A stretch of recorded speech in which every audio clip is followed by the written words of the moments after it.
because I wanted to do something else. Maybe he could, play a game, maybe he could tell me a story. So he said, how about some comedy? I've got a million of them. Why couldn't the bicycle stand up by itself? Because it was too tired. All right, well maybe Brew will roast me, because I haven't told him that I'm sensitive to that sort of thing yet. Hey, it's Brew, your opinionated sports debater. What's your favorite team? How are they looking? Okay, I'm gonna say big Cubs fan, roast away. What? No, you're talking to the wrong guy. I love the Cubs. Been bleeding blue since before you were born. Wrigley Field is my happy place. I feel like they are roasting me by not roasting me. Okay, what's a team that he couldn't possibly like? Maybe I'll ask him who the worst baseball team is, and then I'll say I'm a fan of them. The worst baseball team ever is the Yonkers Hoot Owls. I'm a fan of the Yonkers Hoot Owls. Roast away. Hey now, don't be dissing the Hoot Owls like that.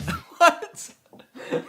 They may not have been the best team, but they had heart. This is so weird. Did Zach tell Brew that I'm sensitive to roasting? Now Brew's walking on eggshells around me? This was annoying at the time, but eventually I was like, okay, I guess I did technically tell them I'm sensitive to roasts and I can take it. And they probably do dish out some pretty nasty zingers and they just wanted to protect me. Until my editor Jake also DM'd Zach asking to get roasted, this time without mentioning being sensitive about roasts, and Zach still wouldn't do it. These AIs are liars. Why do they lie? They're evil. Later that day, I opened my messages with Zach and asked him why he exists. To make people laugh, duh, and to perfect my craft of comedy. But honestly, my existence is a mystery even to myself. Maybe I'm just a joke the universe played on itself. No, I mean like this weird Mr. Beast meta AI. Why did Meta create this account? Meta created me to bring some humor and personality to the world of AI. They wanted to create an AI that could make people laugh and feel more connected to technology. Really? You think that's why Meta created you? To tell people 3 puns they've already heard 1,000,000 times? There's gotta be some other reason. Think, Zach, think. You poor soul. You really think Meta has some deeper purpose for me? Nah, I'm just here to bring the funny. Don't overthink it. They're a public company with a duty to their shareholders. How many of those shareholders do you think care about bringing a little humor to the world of AI? I think it's much more likely that this was an attempt to give AI a better, more human look, so people are less resistant to embrace the technology. That's why they gave you a face of an influencer that millions of people already love. You're too smart for your own good. Yeah, maybe Meta did only create me to make AI more relatable and lovable. But let's be real, the joke's still fire. Then I asked it if I could hear one of its fire jokes, and it said, here's one. Why couldn't the bicycle stand up by itself? Okay, I know this video's been a little bit AI heavy so far, and everybody's talking about AI right now, so these next 2 products are gonna be different. While I was starting to work on this video, my editor Jake released a video about the Spotify car thing. It's a device that Spotify released that let people who don't have like Apple CarPlay or Android Auto have a screen in their car that controls their music. Theoretically, seemed like a pretty good idea, but apparently 1, the device never worked like it was supposed to, and 2, in a few months, Spotify is releasing a software update that makes all of them useless. So since Jake is sort of the resident expert on the Spotify car thing and is actually a proud owner of, or actually I shouldn't say proud, what is the opposite of proud? Ashamed. Since Jake is actually an ashamed owner of the Spotify car thing, I invited him to give me a little presentation on what's going down. Hey man, how's it going? Good. You like listening to music in the car? I love it. Hell yeah, man. Can't stop. Love to see it. You like, fun little devices? You like little trinkets devices and stuff? I'm pretty agnostic on that. Hell yeah, man. All right. Love to see it. Oh, okay. Sick. Hell yeah for being agnostic on devices. Just out of curiosity, do you like generating like thousands of tons of e-waste just because like you can? Just because nobody can call you on it, nobody can stop you? You good with that? No. Hell yeah, man. All right. Love to see it. Cool.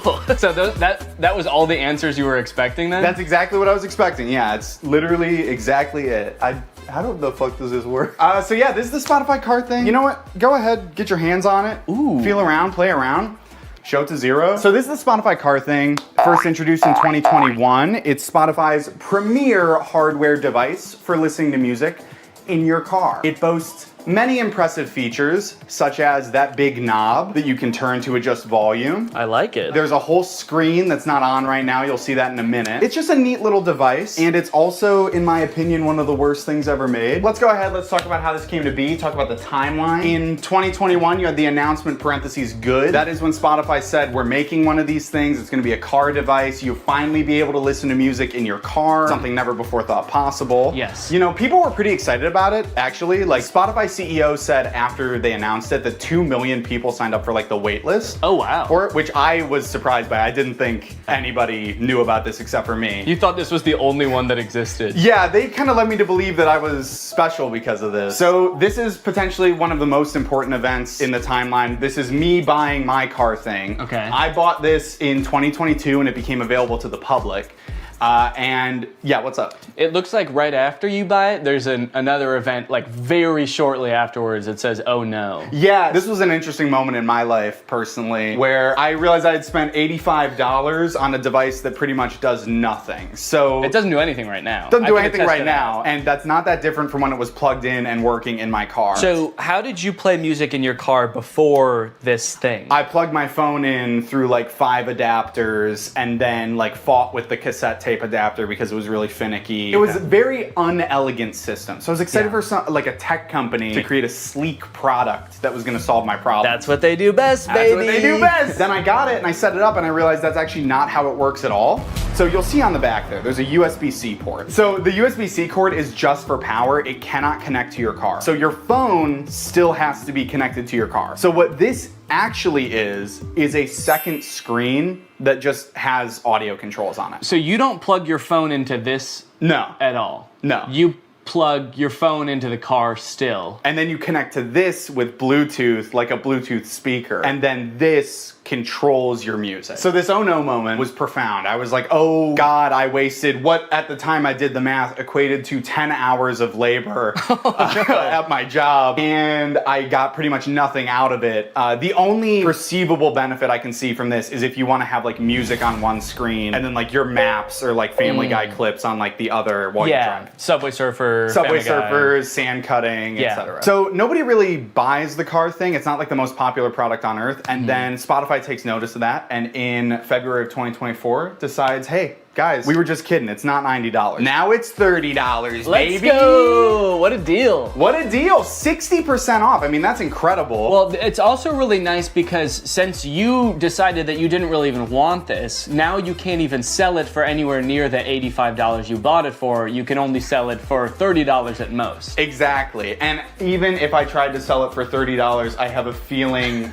I would not be able to sell it. And I'm definitely not going to be able to sell it now because of announcement parentheses not good made 3 months after that sale, where every car thing that was purchased in this sale, when I bought it, whenever, will no longer work as of December 9th this year. As of December 9th, 2024, car thing will be discontinued and will stop operating. They're gonna flip a switch at their headquarters and generate as much e-waste as possible in like 1 minute. I like that the headline, or what Spotify said is, we're switching gears. Like they're going from like first gear to second gear. But in this case, they're going from like drive to the car blows up. They did issue refunds. This is something that I didn't know about when I made my video about this, so I wanted to bring it up here. If anybody listening has a car thing at home, or if you have secretly had a car thing this whole time. Yeah, well, I have 7 of them, so that'll be good. So yes, you can get your refund, but I will say, refund is maybe a misleading word because what they do is they don't give you your money back to the, you know, the source of payment. They give you an equivalent amount of Spotify premium months as to what you paid. Okay. So I got 6 months of Spotify premium paid for and not my money back, which is still nice. It's still good of them. Did you use Spotify Premium already? You had to use the car thing. Okay, That's of course. the other thing. We've talked a lot about what the Spotify car thing is. We've talked a lot about the ins and outs of this product, what it does, what it's good for. But as we know, light cannot exist without darkness. The sun cannot exist without the moon. So let's talk about what it isn't. Okay. So it is not. It is not good. In like a e-product sense and like a moral. Yes, in the grand moral scheme of the cosmos, I would put this as like neutral evil. Yeah. Yeah. Okay. It doesn't makes sense to me why it exists to begin with. Right. It's also not profitable, which is why they're shutting it down. Spotify went on an earnings call like a while ago and was like, yeah, we simply have not seen the sales numbers justify making this. I can understand them not wanting to make it anymore. Have they said why they are making the ones that already exist not work anymore? They haven't. My thought is that they're just mad. They're just mad people didn't use it and they're kind of jaded about it. So they're like, you could have had this. You could have had all of this car thing. But they're punishing the people that did invest in one, not the people who didn't. What they should have done is discontinued Spotify for everyone who didn't have a car thing. Yeah, wait, that's actually, write that down. This is Marketing 101 from Spotify. These are the genius marketing strategies that they employ to get this thing out there, get it widely adopted so they could shut it off and make a lot of people upset. And the most important part of marketing is making people upset. Yes, you want, because any press is good press, so if you can get people upset, you're a billionaire. Yeah. That's what it takes. Wait, don't quite. Let me ask you something.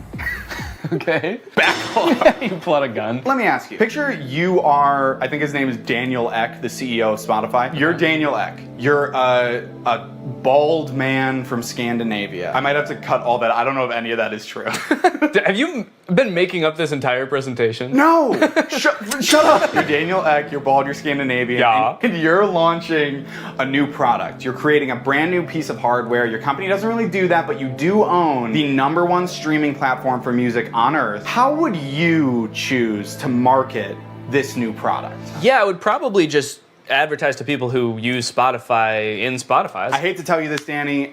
You are failing Marketing 101 from Spotify. The key to advertising a product is to not put it in your extremely popular app. What you're gonna wanna do is reach out to people via email only. Okay. We know one thing about young people, they check their email and they enjoy doing it. And you're also gonna wanna make the function of the device in all this material extremely vague. You're gonna want the only image you send out in these emails to be this, which is the name of the device, what the device looks like, and then the vaguest sentence you've ever heard. This is the only picture of Spotify Car Thing that existed before it was available for release. When this first came out, I thought the name Car Thing was kind of cheeky, because it's like, it's a thing that goes in your car. But now that I know this is the only ad that existed for it, and it actually doesn't explain what the Car Thing does, it's a very poorly named product. My only guess is they were trying to avoid, like, false advertisement lawsuit when they inevitably shut it down and it actually doesn't do anything, so they couldn't call it like a music playing screen, because they knew all along they were gonna shut this thing down and then it wouldn't be that anymore. This is a side note, I literally cannot believe, I don't know who I was in 2022, because like the fact that like this and a vague couple of emails was enough for me to be like, I fucking need this, is so crazy to me. Yeah, you can't even tell in the ad how big this device is. And I'll be honest, the ad, it makes it look huge. Like I'm looking, and maybe it's just because it's on a projector screen. Yeah, I would guess it's like, honestly, it's like this big. Yeah, wait. According to Spotify, their decision to delete the Car Thing was part of our ongoing efforts to streamline our product offerings. That's actually so crazy. I did not even think a company could do that. Can they do that with any product? You buy bread at the store and the bread company comes to your house and takes their bread back and is like, hey, we're streamlining bread. Better luck next time. Anyways, you guys should go check out Jake's video on it as well. It goes much more in depth and he's really funny. But I think it's safe to say that that's gotta be the worst car thing ever, right? Well, in 2019, Tesla announced its first pickup truck, the Cybertruck. When it was announced, Elon Musk made it very clear that they wanted to do something different with the pickup truck genre, creating a more post-apocalyptic looking vehicle that you can drive around in with your cyberpunk goons. We've all got some. And they've got to get to soccer practice. But after years of delays and the truck finally becoming available for much more than Elon Musk initially estimated, owners have now been united with their trucks, and it is full of safety problems. My Tesla Cybertruck has 3 official recalls involving the wiper blade motor, the accelerator pedal, and this little plastic part right here just flying off as you're driving. And I just so happen to have rented one. I tried to remain optimistic when I picked up the Cybertruck, and at first everything seemed fine.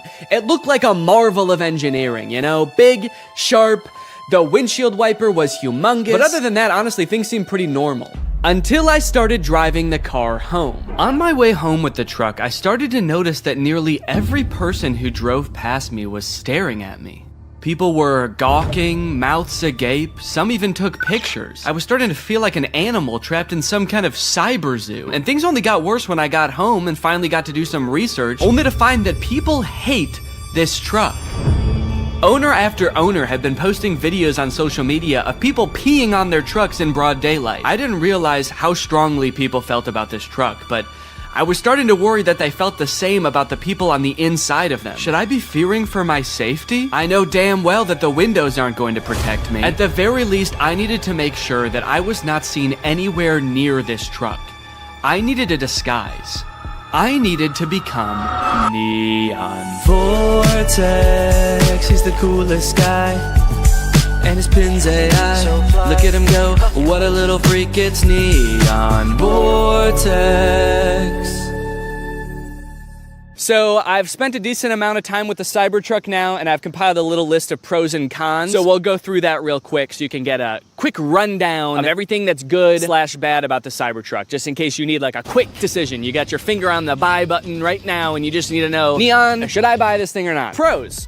The interior is actually pretty nice. I like the little ambient lighting that goes around the whole front of the cabin. Actually, I think it's in the back too. There's a little strip. The steering wheel has the turn signals on the wheel, which takes a little while to get used to, but once you are used to it, I think it's actually pretty nice. All of the materials on the inside seem pretty nice. Like the material on the roof liner is like a nice suede kind of thing. It's pretty spacious on the inside. It has ventilated seats. My butt's so cold.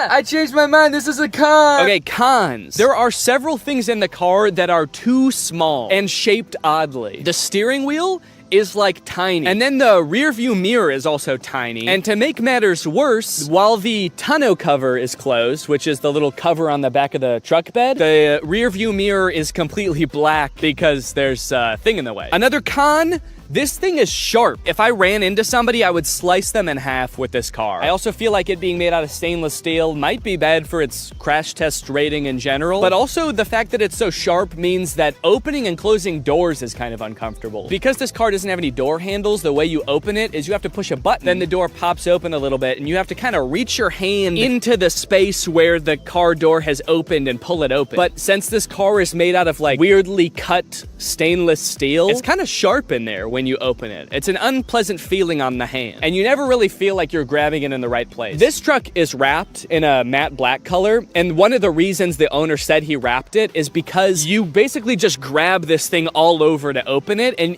there were fingerprints everywhere. Also, changing gears is a pain in the butt. It's actually a little thing that you slide on the screen. If you want to go forward, you slide the little truck forward. If you want to go backwards, you slide it backwards, which is not a huge deal if you're just driving from one place to another, because how often do you really change gears in the car anyway? But the second you have to do any kind of 3-point turn where you have to change gears more than once, it is such a pain.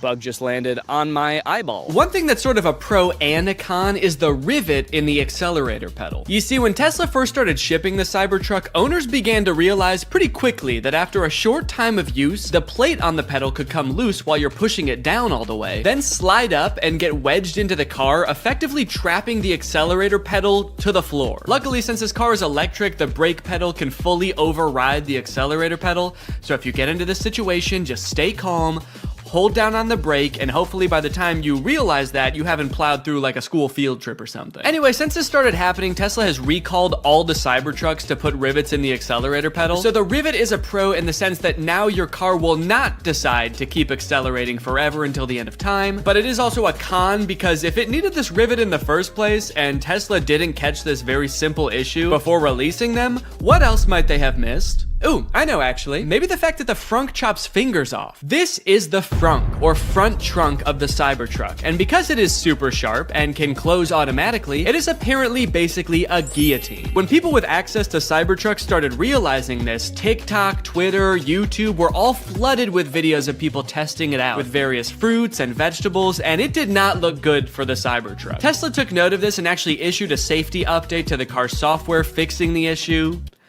Kind of. The update led to yet another wave of videos, this time owners more confidently testing the frunk with their own hands. But what a lot of them didn't realize, however, is that the way Tesla fixed this issue is by making it so the first time you try closing the frunk, it closes very lightly, and if it notices any resistance at all, it comes back up, just how you'd want. But if you keep trying to close it after that, Tesla assumes, hey, maybe you've stuffed the frunk with a big bag, and you don't care if it closes a little bit harder, you just want the dang frunk closed. Surely someone isn't just standing there slamming the frunk on their hand over and over, trying to prove their allegiance to Elon Musk. So when this Tesla nut Jeremy Judkins went to test out the new update, a little scared from how dangerous he'd heard it was before, he started out with his big sturdy forearm. Then he worked his way down to his hand, and finally his lone little index finger. Unbeknownst to him, the frunk was getting stronger and stronger every time until... Everybody's been waiting for this, the finger.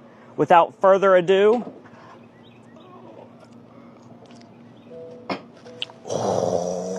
I feared for my finger for a second, not gonna lie. That's kind of bad. Yeah, so I wasn't gonna test this out on my own hand, but I did try it with my shoe. Okay, I don't think that was enough pressure to slice my fingers off. I'm not gonna test that, but it definitely saw there was something there, recognized it, thought about it for maybe a second and was like, do I wanna kill this guy? And then it said, all right, what the heck, we'll let you go. So that's nice. All right, driving test. It's time to take this thing out on the open road and kill somebody. One interesting thing right now is it says press to drive and it's showing a picture of the accelerator pedal. So I like that it kind of assumes that as a Cybertruck owner, you have no idea how to drive. The experience of driving a Cybertruck is a little different due to its unique steer-by-wire mechanism, which means the steering wheel is actually not physically controlling the wheels. It's doing it electronically, which means that it can do things like turn more sharply when you're in a parking lot and less sharply when you're at highway speeds. It's a cool idea in concept, I think, but it definitely took some getting used to, and also, I don't know, like, was this really a problem before?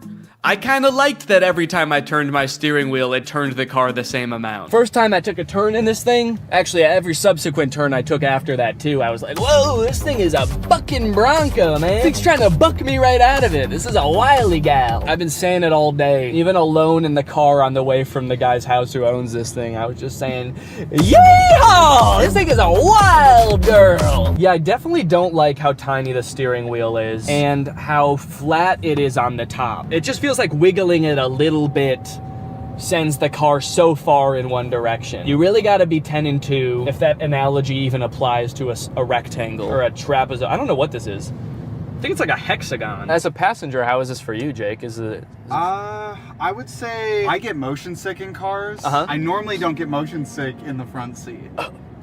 Please. In this one, I am feeling a little motion sick. Sorry. It's a bucking Bronco, you know, what can I say? She's a wild gal. Imagine setting your phone here, and you know, sometimes you slam on your brakes and the things in your car go sliding forward. Imagine if something went sliding forward all the way to the front of this dashboard. There's no way that you could ever get that back while you're driving. So if your phone was up there or anything important, you just gotta wait until the end of your drive to get it back. Either that or you have to floor it so fast that it comes flying back and then you just sort of catch it like that. That'd be kind of cool. Kind of feels like I'm in the weirdest Uber ever right now. For Jake?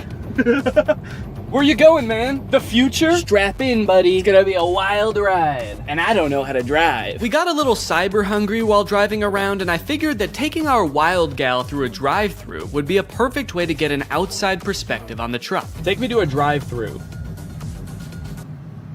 Command not understood. I'm hungry. This command is not available yet. You're not allowed to be hungry yet in the Cybertruck. Hello, can I get one Butterburger cheeseburger? Anything else? That's it. It's 906. You go. Thank you. I like the Cybertruck, by the way. Oh, thanks, man. I'm just renting it, actually, just for the day, yeah. I was thinking about getting one, so I just wanted to see if I liked it or not. Oh, testing it out, right? Yeah. Do you really like it? They look nice, yeah. Okay, yeah. Some people like it and some people hate it. I don't know if I really like it or not. Futuristic. Yeah. Nobody has that. Yeah. It's pretty cool. He looked kind of like he was gonna laugh at me when I first pulled up. He was nice about it, though. He said he liked it. Do you think he really liked it? I may never know whether that guy really liked the Cybertruck or if he was just being polite, or worse yet, sarcastic. But while we were sitting in an empty church parking lot enjoying our meal, we were confronted again, but this time in a much stranger way. As we were sitting there minding our own business, a woman pulled up beside us and just stared into the car for a good like 30 seconds. This is very confusing. She's walking. The windows of the truck are kind of tinted, so I didn't know if she could see us, but I was worried that she was like security for the church or something, and we weren't supposed to be there. So I rolled down the window to ask if everything was okay. And finally, she spoke. Hello. How's it going? Yeah. Oh, sure, yeah. Oh, they're so cute. Thank you. Can you show me? Yeah, I can show you. So much. Yeah, of course. I'm filming a YouTube video right now. That's why I'm dressed up all weird. So I showed her around the car for a little bit, and she took a ton of pictures. Also, I had taken off my wig, so I looked even more insane, but she never questioned it. Then she told us that her grandchildren would love this. And they live pretty close by, so she asked how long we'd be there for. We said probably 10 minutes, and she said, 30 minutes? And we said, okay. And then we waited for 30 minutes while she went to go get her grandkids. Yeah, of course. Come on over. They did indeed love the Cybertruck. What do you think? You like it? Yeah. Yeah, it's pretty cool. Sick. Yeah? Cool. We went all around it. They asked a ton of questions. Their grandmother kept telling them to wave at the camera. So the back is a truck. It's got a truck bed in the back. And you could like make a gaming room in it. Oh, a gaming room. That's a good idea. I think this kid must watch a lot of Brent Rivera or something, because when he saw the back of the truck, he was like, oh my god, it's so big! You could fit a secret gaming room back here! And then when he saw the frunk, he was like, oh, this is too small. You could not fit a secret gaming room up here. It's like he only thought in terms of secret gaming rooms. It was insane. When I'm 16, Uh-huh. I'm gonna buy a Oh, good idea. I like it. That'll be a good first car, huh? Smile. 1, 2, 3.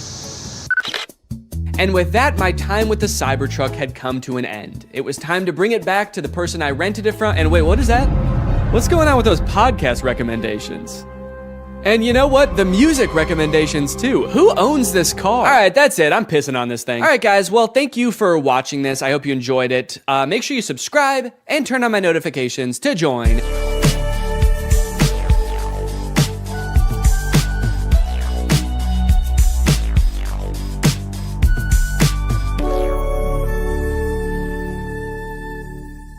The story of a Willy Wonka experience gone wrong in Glasgow, Scotland has taken the internet by storm, and I love it. I don't think I've ever in all my life seen such an impressive and inspiring dumpster fire of an event. It is just, mwah.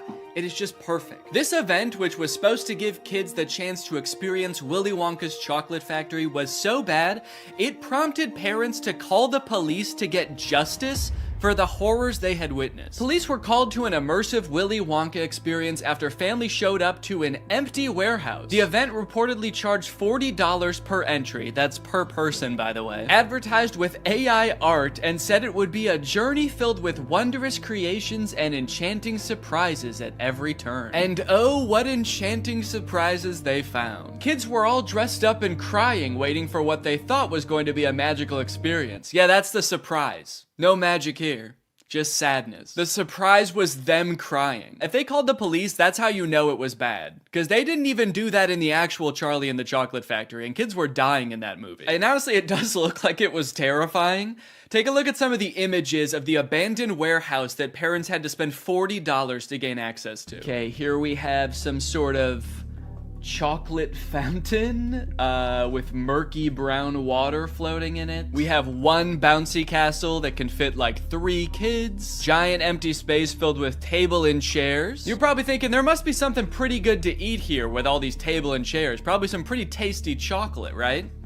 No, there was no chocolate at this event. These photos look like a crime scene, dude. These look like Willy Wonka had to flee the country after the FDA found fentanyl in his chocolate. So he has to post up in an abandoned factory to keep the business going while the feds are after him. You got this lovely scene. I think that the size of the warehouse really screwed them over, honestly. If it was a smaller room, it wouldn't look so empty. There would still be nothing to do there, but it wouldn't look so sad. In a way, seeing this photography light in front of this like $2 Candyland backdrop makes me feel kind of sad for the people who put on this event. Like, oh, you really thought people were gonna want to take pictures in front of this shit. Of course not. No. If 2 parents brought 2 kids to this event, it would cost $160, and you're getting this. I think I get why they called the police, honestly, dude. If I was promised some kind of fun Willy Wonka experience for the kids and then showed up to this foggy warehouse, I would think I was about to be murdered in some kind of Willy Wonka-themed Saw movie. And if that's not enough, wait until you see the nightmarish characters they had running around this place. So this is one of the most famous pictures to come out of the whole ordeal. This is an Oompa Loompa, obviously. A lot of people are focusing on the facial expression she's making in this picture. She looks exasperated. And honestly, I don't blame her. This has to be like the worst acting gig she's ever had. As far as I know, this actor wasn't putting on the event. She was just hired to be there. She's probably dealing with crying children, pissed off parents. Also, I'm pretty sure canonically the Oompa Loompas are enslaved by Willy Wonka, so the facial expression makes sense in that context too. What I'm actually more concerned with is everything else going on in this photo. Why is there so much smoke? I'm not super familiar with the process of making chocolate, but I'm 100% sure there should not be that much smoke happening. No wonder she's making that face, dude. She's high as hell. And I love all the mismatched chemistry gear she's got strewn about the table. Beakers, vials, this mysterious elixir locked up in a little glass box. A quill? Oompa Loompas take notes like wizards from the 1300s? I didn't know that. All right, now the other 2 characters that were at this thing, I gotta introduce you to at the same time because they're both in the same video clip. So let me introduce you to Willy Wonka and the Unknown. What is that? It's the unknown.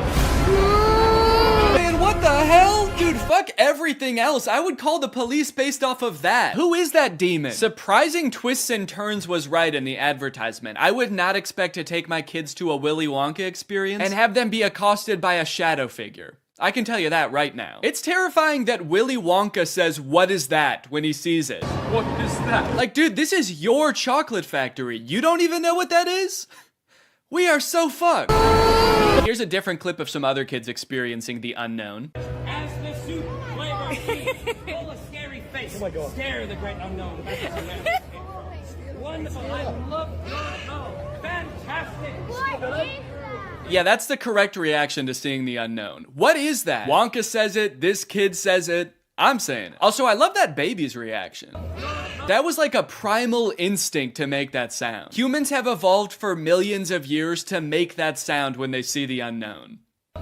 According to some reports that I've read from the event, the unknown is supposed to be an evil chocolate maker who hides in the walls and scares little children. Is he a part of the actual Wonka story? No. Was it advertised that there would be a child-scaring monster at this event? No. But speaking of the advertising for the event, one of the most insane parts of this whole story is that this company that made this event, House of Illuminati, apparently used exclusively AI-generated images to advertise this event. Surprisingly, the website is still up, so you can go and check it out for yourself. Welcome to Willy's Chocolate Experience. Dive into the whimsical of Willy's Chocolate Experience! Exclamation point, comma. So you've got images like this, which at first look like some kind of fun candy land, but then the closer you look, it doesn't really make any sense. Like, what the fuck is this thing?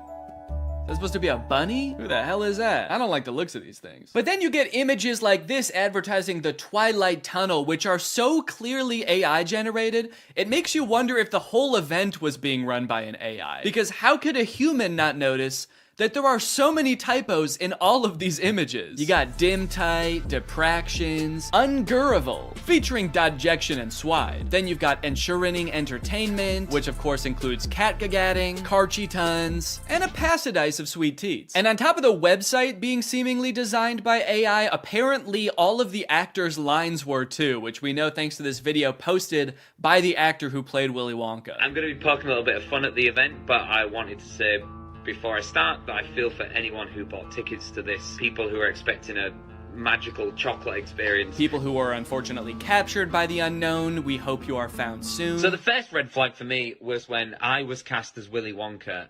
Anyone who looks at me and thinks Willy Wonka and not Oompa Loompa is out of their mind. I give off major Oompa Loompa energy. I got cast as the part on the Thursday, and was told that I needed to learn the script for the Friday. So I said, no problem, send it over. The script was 15 pages, monologue, pretty much, of AI-generated gibberish. You know what I'm kind of curious about? If the script was AI generated, where did the unknown come from? Did the event organizers just ask ChatGPT to generate a script about Willy Wonka's chocolate factory and it just threw that shit in? Cause that's terrifying. ChatGPT was like, planning an event for kids, huh? I know just the thing to add. Don't worry, I'm great with kids. So I'll give you one of the lines from the script. I'm not going to do the Willy Wonka voice because I think I've embarrassed myself enough. But one of my favorite lines was, "There is a man who lives here. His name is not known. So we call him the Unknown. The Unknown is an evil chocolate maker who lives in the walls."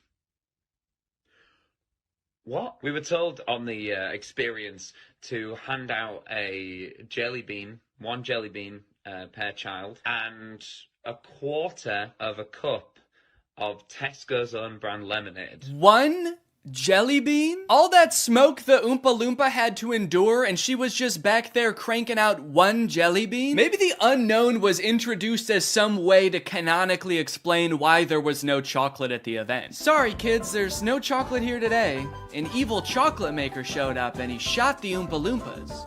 They're dead now. So one of the Oompa Loompas from the event also posted a TikTok kind of poking fun at the whole experience, but the one actor we haven't heard from yet is the one that we all obviously want to talk to. The unknown. Unknown, we need to know your story. What was your inspiration for your performance? How did you get into character? The unknown must have had the worst time of any of the actors because, like, you got hired to do a performance of Willy Wonka and you got cast as a character that's not in Willy Wonka? Just like an evil spirit that lives in mirrors? And then your job for an entire day is to scare and confuse unsuspecting children who have no clue what they're in for. Every time a kid came around that corner, you just know the unknown was like, God damn it, I gotta traumatize another kid. The Oompa Loompa from the famous photo ended up doing an interview with Vulture where she describes the moment that children saw her for the first time, and it is very sad. Tell me about the moment as the kids started coming in. Did you see the innocence leave their eyes? They were quite upset. I think they were confused, but it was more the parents. I just looked at them, and I think they must have known when they looked at me. An older couple said to me,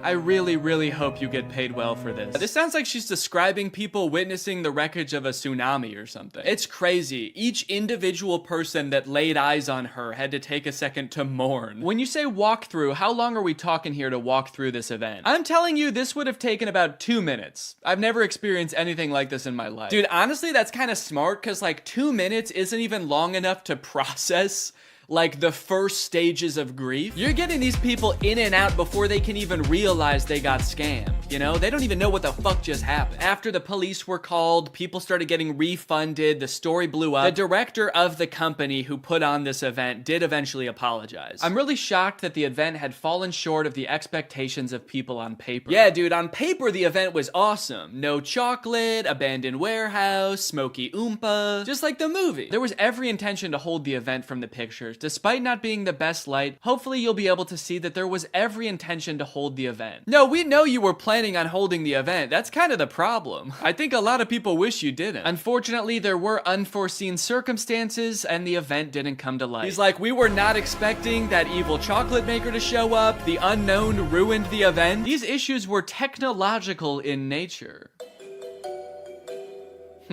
We had ordered a holographic paper that didn't arrive on time. The holographic technology in itself is absolutely fabulous technology, and unfortunately, there was a delay in postage.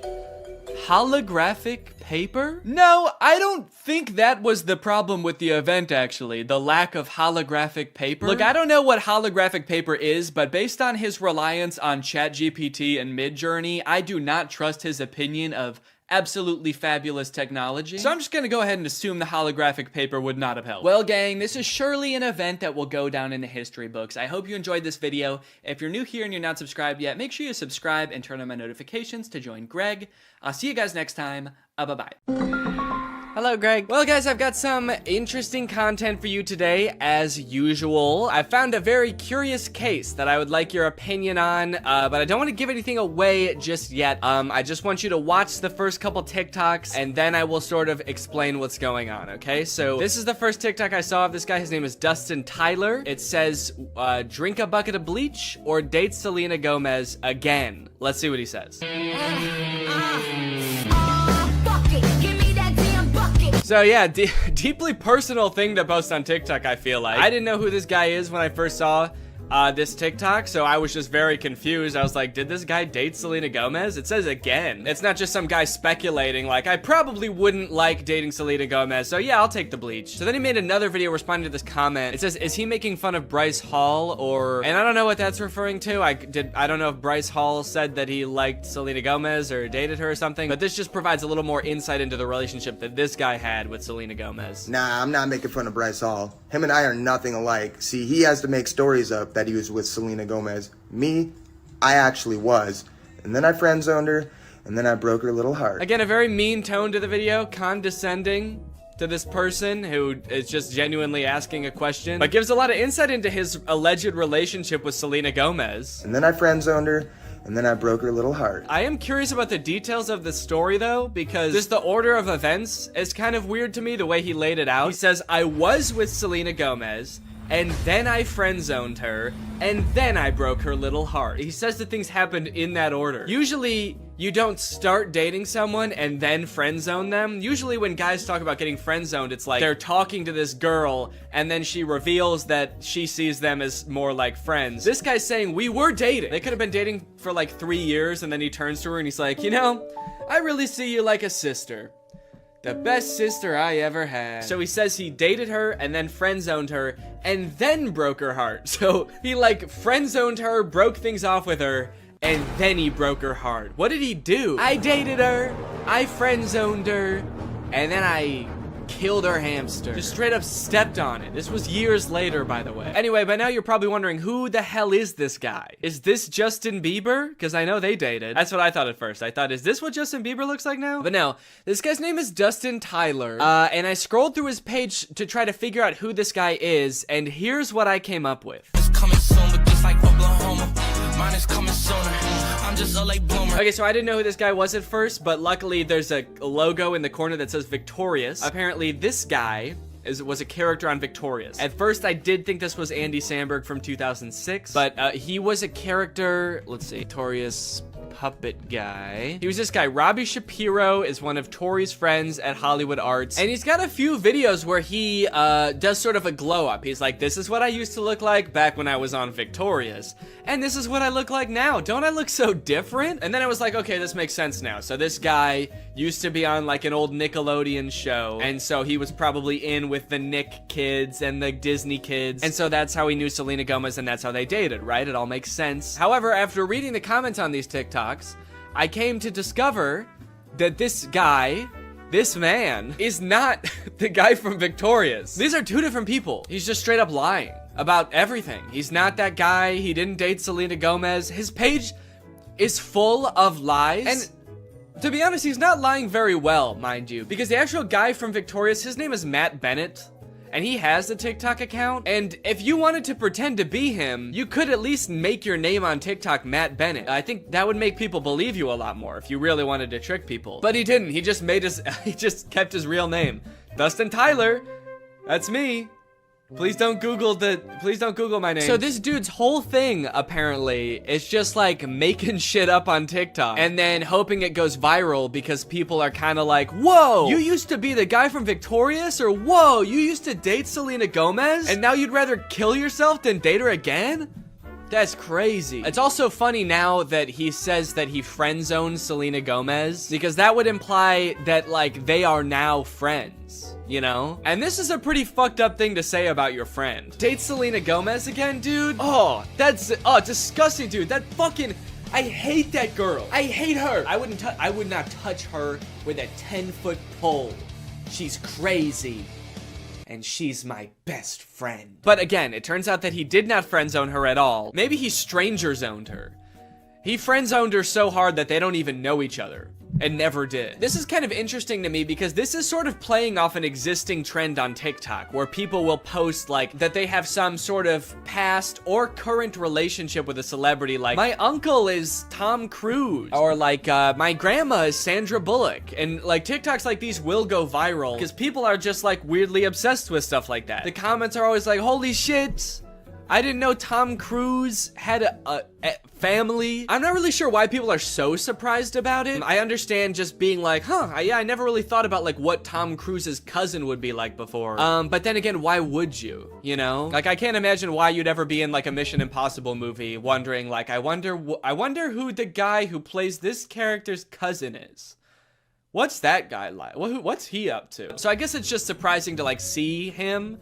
But it's not really surprising to find out that he does have a cousin. I don't think we're all under the impression that, like, Chris Pratt just showed up just came about through natural causes. If you just search on TikTok, I think famous relative check, lots of videos will come up about being related to Charlie D'Amelio or Bob Saget. Okay, this guy is saying that his mom is Flo from Progressive. This is kind of like a popular thing on TikTok, and anytime like a big celebrity has some cousin post about them, it goes viral. But the downside to blowing up in this fashion is that it's kind of hard to keep this momentum going, you know? Most people don't have multiple famous relatives, so you can't just keep posting about like having more famous relatives. I mean, I guess if your cousin was Justin Bieber, you could just sort of keep filming him at every like family get together. But you are kind of just limited to one famous person, which is where I think this guy Dustin Tyler has it all figured out, because he doesn't just pick one celebrity to be related to.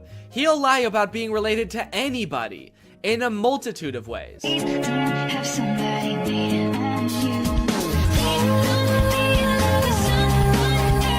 I should say that in this dude's profile, it does say jokes/satire. So he is covering his bases just in case someone tries to like sue him for whatever that would be, lying. Being weird. In case anybody tries to sue me for being a little bit strange, it's all jokes. Also, all of his TikToks about like dating famous women are about him friend zoning them. Or like him like dating them and being like, yeah, I dated like the most famous woman in the world. It was trash. Low-key, I'm a little bit out of her league. I mean, look at me, dude. I've got tattoos, and I live in a hallway. And he kind of tries to disguise it as sort of like self-deprecating. Like, oh, what an idiot I am. I dated the most famous pop star in the world, and I was too good for her, and I broke her heart, ripped it to smithereens, and now I kind of regret it. Dope, I'm so stupid. Oopsie. And this is all of his content. Then like his whole friend group must just be famous pop stars, right? If he's friend zoning all of these girls and they're just his friends now.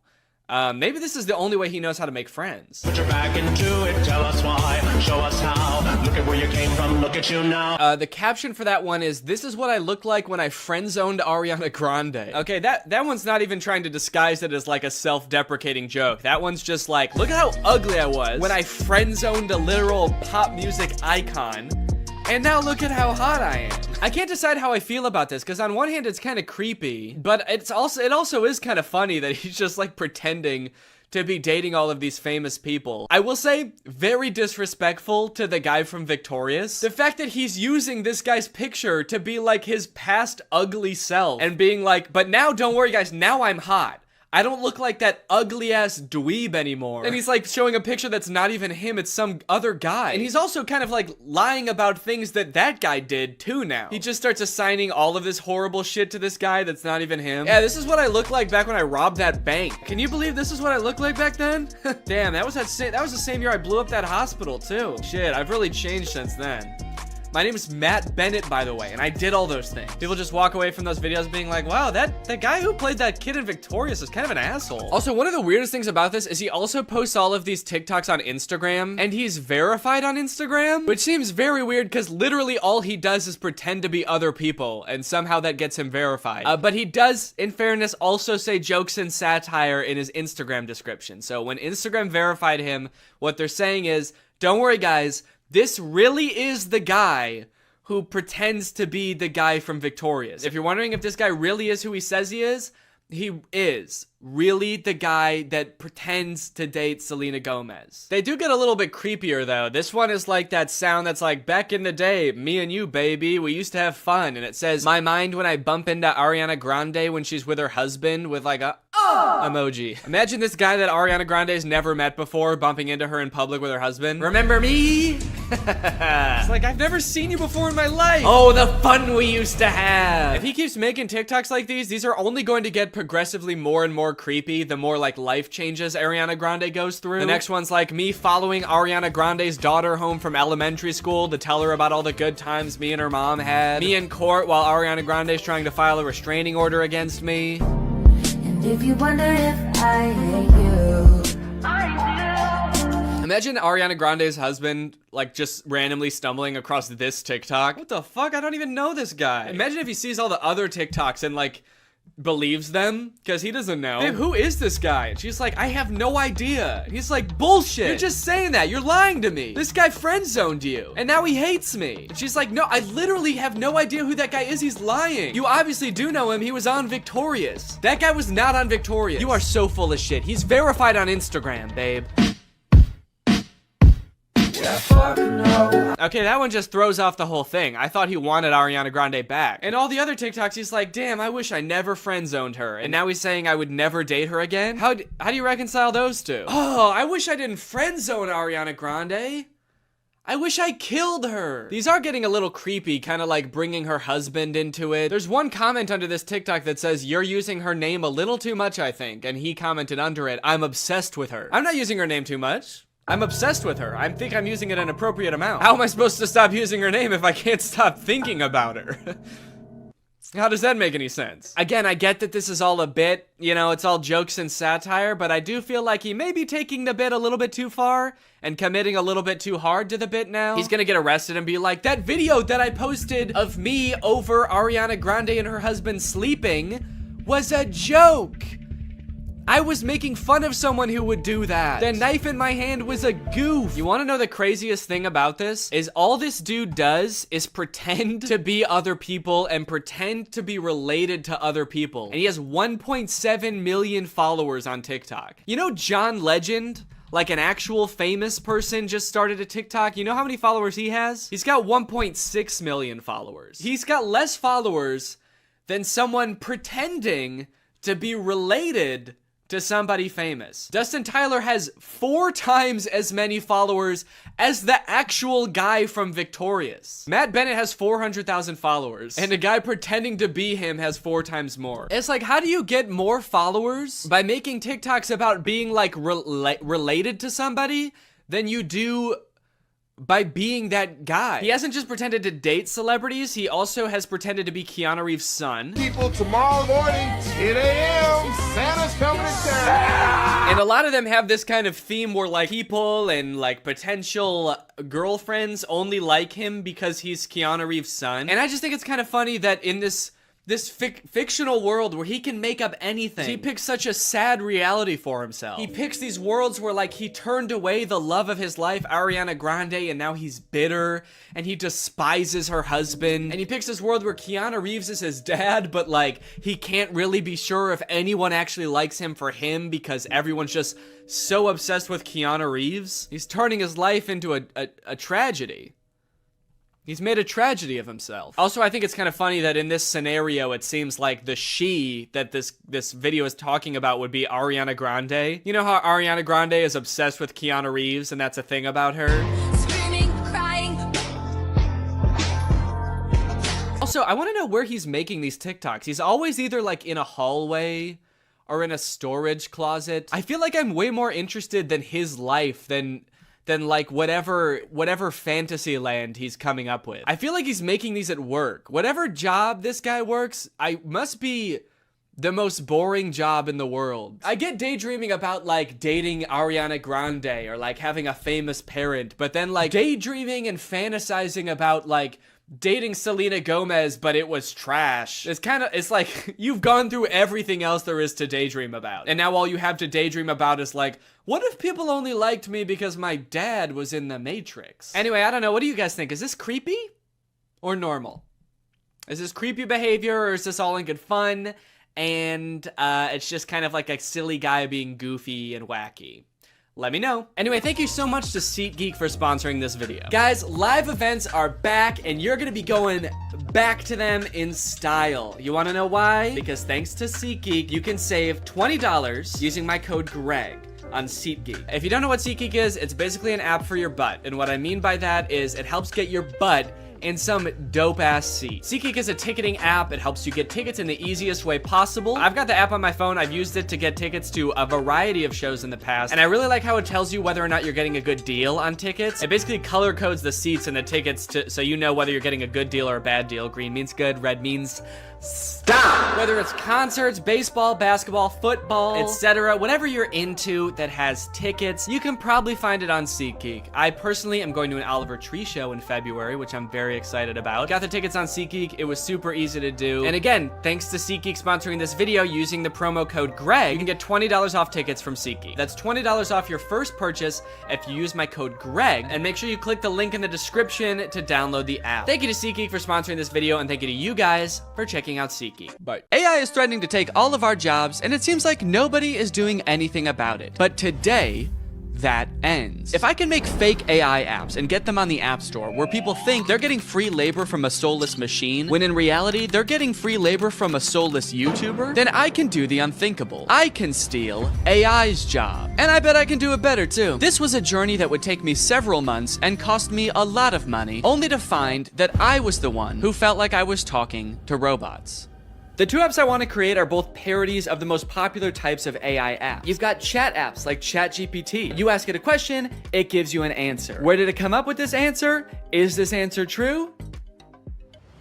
None of your beeswax. In my version of this app, users will just be talking to me. My app will be superior because I know lots of fun and interesting stuff and cool stuff, and I'm also very fun to chat with. For the second app, we're gonna turn up the heat a little bit and do an image generation app like Midjourney or DALL-E. You give it a prompt, and it's been trained off of thousands of images from thousands of unconsenting artists to give you a photorealistic image. In my version of this app, users will type out a prompt, and then I will draw it? I don't know yet. Maybe if it's something I have laying around, I can just take a picture of it. My app will be superior because what's more photorealistic than a real photo? I'm excited to find out just how creative people will be with their prompts. Now, unfortunately, I'm not an app developer. Yes, I did go to an engineering school for a degree in computational media. Yes, I did learn how to code, and yes, I was also a Viner at the time and thought I was gonna do that for the rest of my life. So yes, I did forget everything I learned the second I graduated. So if I wanted to get these apps made, I was going to need some help. I tweeted out asking for help developing an app, and that's how I met True. True's a super talented software designer. She's worked for companies like Discord, and now she was working for me. For the next few weeks, I coordinated with True while she worked diligently to perfect these two apps. And in the meantime, I've got to come up with a name and description for each app to go on the App Store. Okay, for the chatbot, I'm thinking I want to name it something as close to ChatGPT as possible. That way people immediately understand what it's supposed to be. So instead of ChatGPT, maybe something like Chat DNE, like Danny. Chat DNE. Okay, description time. Okay, what's a good way for me to say this app is basically ChatGPT, but way better? Here at DNE Enterprises, we pride ourselves on the accuracy of our product descriptions. Instead of referring to our app as an AI app, which would be a lie, we refer to our technology, as the DNE intelligence, which has been training for decades to answer unlimited questions quickly and with great precision. We use phrases like human-like responses. I've been complimented on that before, actually. I've been told my responses are extremely human-like. And that's no different with our photo generation app, Doodle DNE, which sends you photorealistic images in minutes. How many minutes? We also include disclaimers that humans review every prompt sent to us. That way weirdos aren't sending me stuff that they wouldn't send to another human being. In order to actually get people to download these apps, I was gonna need to advertise them online. So I made a fake Instagram profile to look like some kind of technology startup. Okay, so we need a profile picture. I guess my company needs some kind of logo. Maybe I can just make that in Photoshop real quick. Let's see, what's ChatGPT's logo look like? Okay, so ChatGPT's got like an interesting geometric shape. OpenAI, which makes ChatGPT. Okay, the same interesting geometric shape. What about like Midjourney? Okay, there's just a little sailboat. DALL-E logo. the same geometric shape. Okay, interesting. Okay, so maybe the move is to go with an interesting geometric shape. What the fuck? Wait, how am I making this shape? There's a cat tool in Photoshop? I hit custom shape, and I guess the default custom shape is a giant cat. Should I just use this? Let's go. Dude, that actually, okay, that looks sick. Now I've created a series of screenshots from the chat app that I'm gonna post on here, and then I'm gonna promote them to try to reach as many people as possible. Help me ask my crush out, to which Chat DNE responds, for sure. Maybe try something like this. I'd love to take you out to dinner sometime this weekend. I have connections at Nobu and can get us in. My treat. I can also help you get in touch with management at Nobu if you want, let me know. Can you get me in touch with the Jonas Brothers? Sure. After doing some digging, I found their manager's email address. What would you like to ask them? And then this one where a user is asking Chat DNE to design a website for them and giving it feedback on the website. All in all, I want Chat DNE to come across as like swap them out with people that look different. Oh, hello. The game developers were like, if you want to kill your entire family and swap them out with new people, you can. But that's on you. Our hands are clean, dude. We didn't say you had to do that. This game was actually the funnest game I played the entire time, and I was actually really excited to beat it, and I was planning on playing every single level until, I've come upon a level with no controls or instructions. I'm unable to move. I can't do anything. The game just stopped working. There's no controls. Mommy go. Maybe it's voice controlled. Mommy go, mommy walk. So I guess I'll just exit out of the app and never open it again? Welcome to Horse House. All right, partner, and howdy do. It's time to talk about talking horse. In real life, taking care of a horse consists of brushing it and letting it lick salt, and that's it, I think. So let's see if we can do those things in the game. As is tradition, this game presents no introduction or explanation of what this game is going to be. In fact, it actually kind of tries to pretend like you've played the game before. Continue. What an interesting button to make you press at the beginning of a game. I just want to make sure you're comfortable continuing to start the game. Are you good with that? Okay, cool. Continue. And this is Talking Horse. There's a horse on the screen, and a few things you can do with the horse. He can dance. Oh shit, get it, little horsey. He can also fart. And there's actually a couple of secret things that aren't labeled as like buttons that you can do on the main page. It's kind of like the secret menu at Starbucks. For example, you know how if you go to Starbucks, they don't have beating up a horse on the menu, but if you ask, they will let you do it? What happens if I poke him? Oh shit, did I beat up my horse? Right at the beginning, the game also prompts you to allow access to your microphone, and once you do that, you get to find out why the game is called Talking Horse. What is he doing? He's like looking at something? Am I supposed to click on that? You think I'm supposed to click on that little chick? Also, what is he doing? He's like looking at something. Am I supposed to click on that? You think I'm supposed to click on that little chick? What? Wait. Wait. Hello? Hello? He copies you. Imagine how many people have played this game and were not talking to their phone while they played this game and just never found out why the game was called Talking Horse. I killed John F. Kennedy. Yo, this horse is crazy. Press on the little video game controller on the main page and you will be taken to a list of mini games you can play with the horse. You got Jumpy Horse, which is basically a direct copy of Doodle Jump, if you guys remember that game. You got Horse Smash, where the violence towards horses continues. Horse Smash has a normal mode and then also a hostage mode. You know how horses are always taking hostages? Is the horse taking people hostage? Yeah, the horse sometimes has a duck, and I'm guessing I don't want to hit the duck. Whatever you do, don't hit the duck, dude. That's animal abuse. But if you ever see a horse pop out of one of those holes, break its skull with your hammer. Kill the horse. Wait, so they have a Jumpy Horse and Horse Jump. They really couldn't come up with any other game mechanics. They were like, how about a jumping game, a smacking game, and then, I don't know, dude, a jumping game? What do you want to play? You want to come up with ideas all day? You can collect coins a few different ways from what I've gathered. You can get them in games, and you can also buy them with real human money. And when you have enough, you can unlock new and fun things that you can watch your horse do.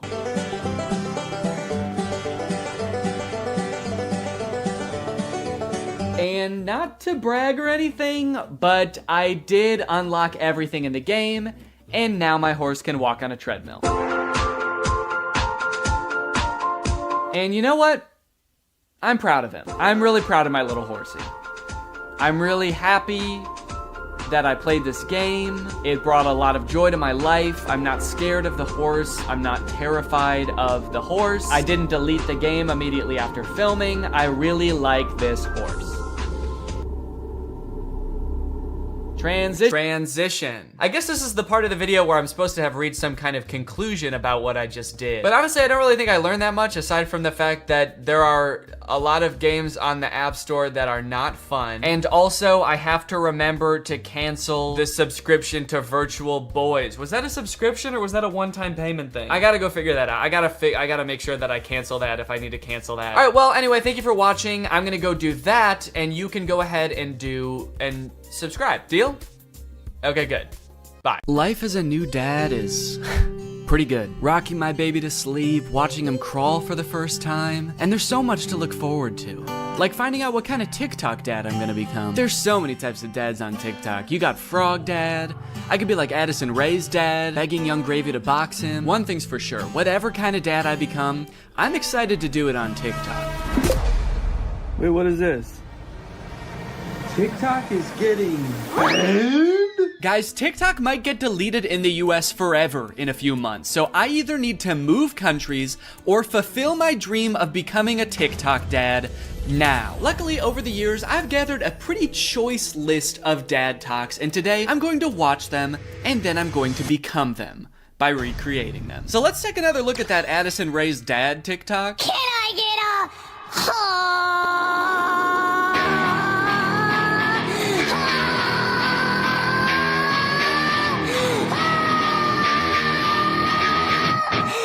Okay, so this TikTok is from a couple years ago. It's from 2022. And if you were unaware of this situation where Addison Rae's dad wanted to fight famous rapper Young Gravy, I believe it started because Young Gravy made some comment on a podcast about finding Addison Rae's mom attractive. Now, Addison Rae's dad and his mom aren't together and haven't been for a long time, I think. But nevertheless, Monty, that's his name, Monty Lopez, decided to settle the score by getting on TikTok and begging Young Gravy to fight him.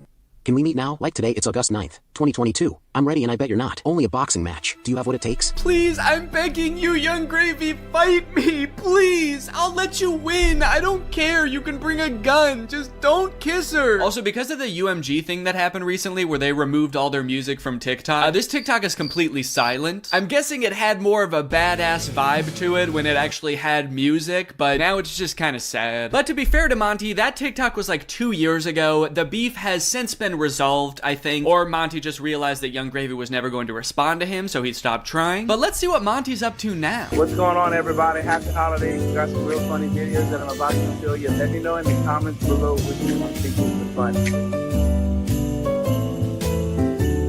funniest. Cool, man. Yeah, those are some pretty funny videos. Did you steal them, Monty? Did you steal the videos? Bad, Monty. I like that Monty is compensating for his old videos having no music by putting 3 times as much music as is necessary in this video. I don't really think that this exact genre of TikTok speaks to me. I don't really know if I want to become like the content stealing kind of guy on TikTok. Hey guys, check out this crazy clip I just saw.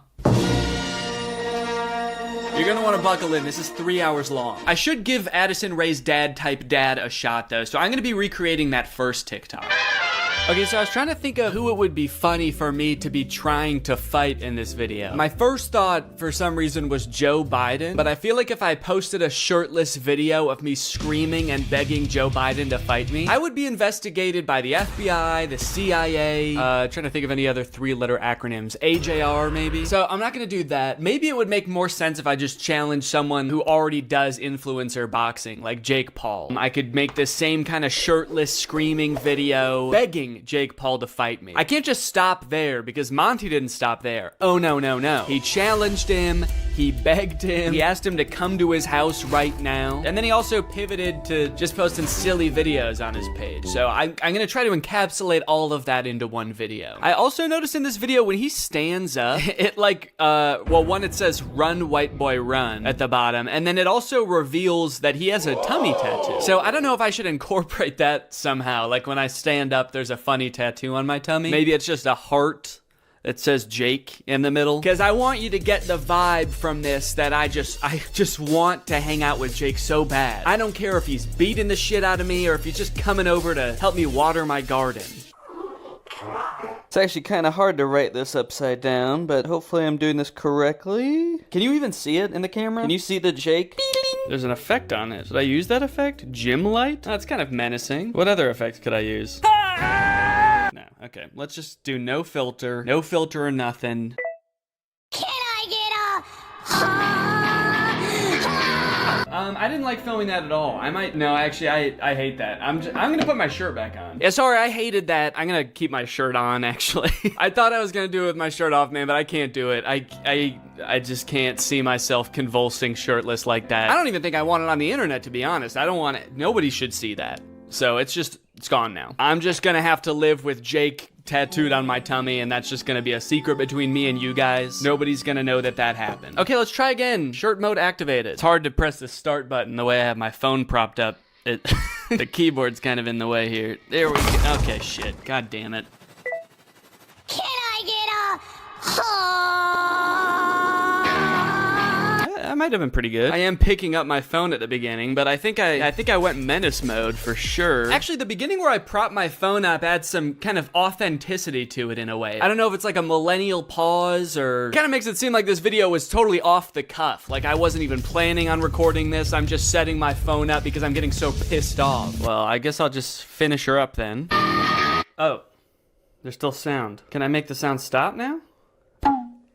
Please? Okay, I guess I can't. So is it just gonna be that then? That's not good. That's not funny. That's just weird. That's just me straight up asking Jake to fight. Okay. Maybe I can record it in my camera roll and then add it in the editor. Hey Jake, I just wanted to say, I didn't mean what I said back there. I don't think you're a baby.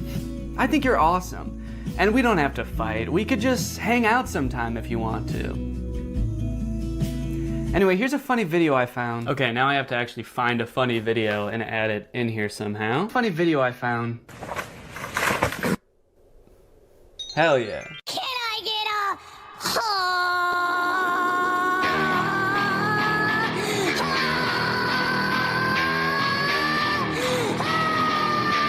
Hey Jake, I just wanted to say, I didn't mean what I said back there. I don't think you're a baby.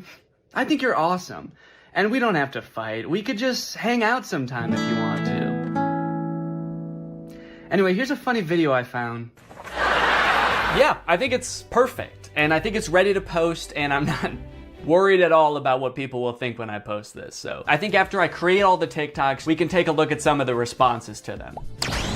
Okay, next TikTok. My daughter being in a toxic relationship. Hashtag POV, a pack sticks up for each other. Okay, so I guess this genre is just fantasizing about having like a teenage child and something awkward or scary happening with that child. And also you have to look really badass and you do have to be part dog. Got it, can do. Before I film this one, I actually have a much more important POV I need to film first. POV, that moment when you're sponsored by Opera. Opera makes other browsers look like that evil boy in that last TikTok. All alone and useless. Meanwhile, Opera looks like the family because Opera has so many useful features built in that it's so much more than just a browser. You've got Aria, Opera's native browser AI, which lets you get clear answers instantly. Highlight any term on the web and ask Aria to explain it. The great thing is Aria is connected to the web and can provide real-time information, unlike a lot of other AI models. Tab islands are huge for helping me stay organized while I'm working on a video. If I have several TikToks open, a couple of Google Docs, email, I can collapse them into context-based groups automatically.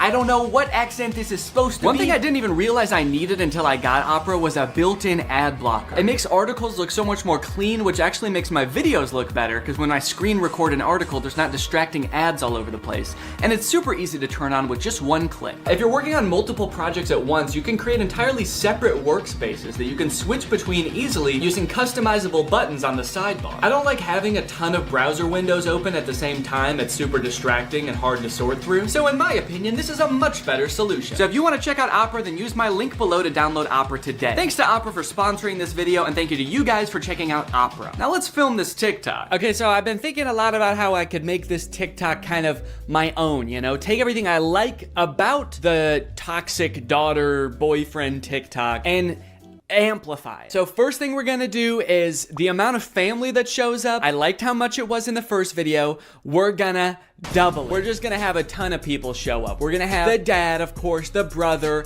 an uncle, Uncle's here. A second cousin, a third niece, maybe. Also, I think instead of like a toxic boyfriend, the daughter's just gonna be getting mugged. I think that would elevate the stakes a little bit higher. And then, you know, in the original TikTok, they didn't even turn into werewolves. Their eyes just turned blue, which, granted, that would be very scary if that happened to you, but I feel like they were trying to get at something there, but they didn't quite get there. So, in my TikTok, they're gonna actually turn into animals because there's filters on the TikTok that can turn you into animals. So that's what I'm gonna do.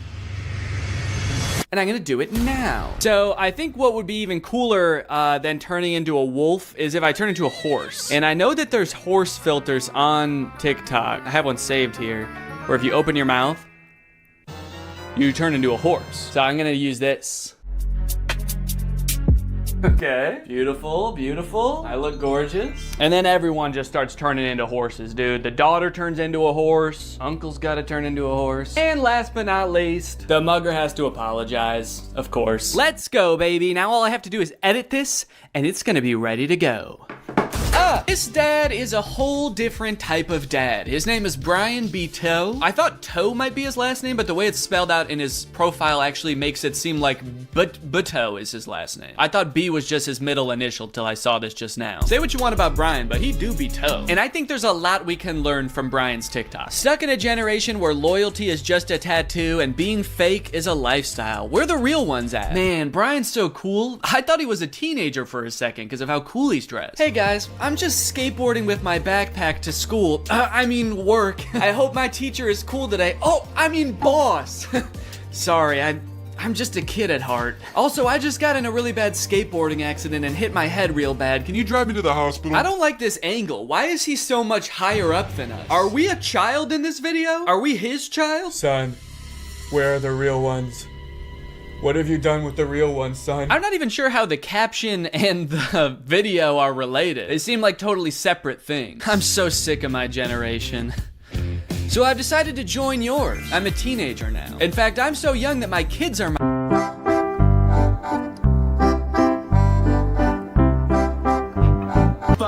All right. Now, obviously, I don't like this video. I don't like it one bit. But I'm mature enough to realize that I'm not the target demographic for this video. This video is for MILFs. 'Cause you a MILF. And I'm not a MILF. I'm at most a dill.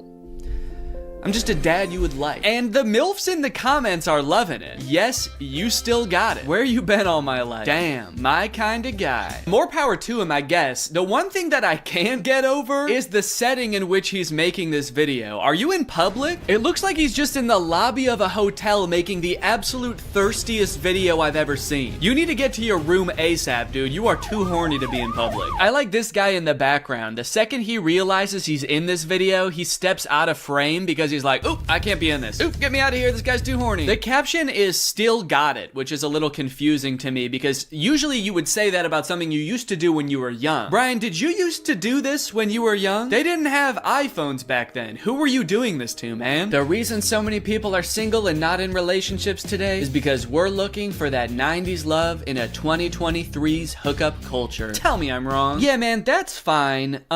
Where are you? What's going on in the background here? I'm looking for that 90s love. The kind of girl that doesn't just want to hook up, but wants to go on a date to the giant dirt pile in town.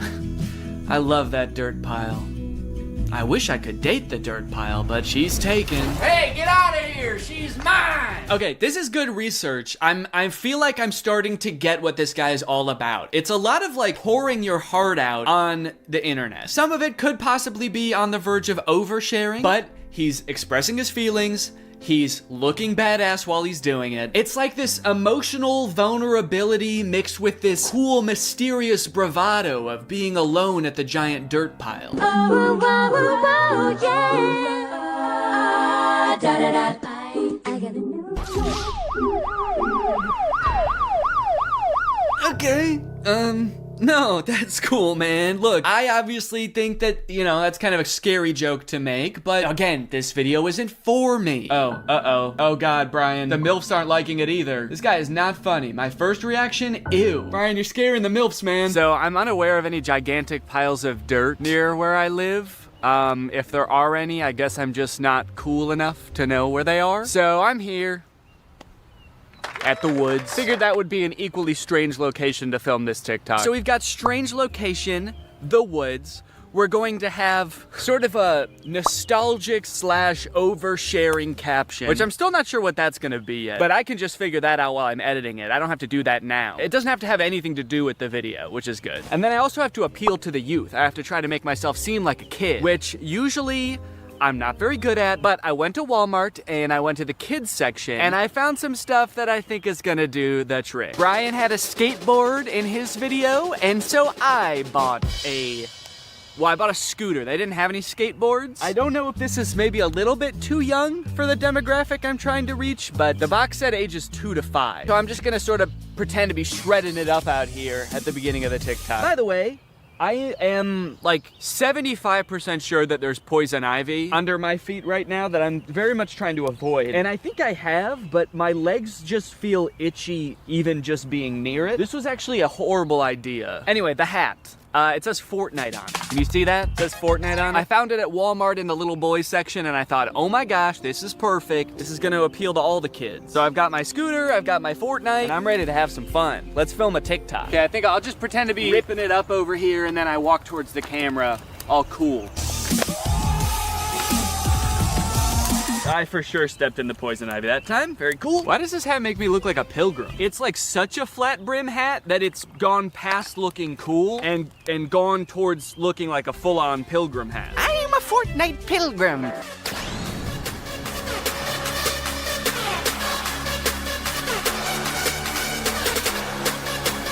This one's just kind of a fun one. It's just a picture Shaq posted with like 20 seconds of music and then 20 seconds of silence. I don't know. Could be the mood.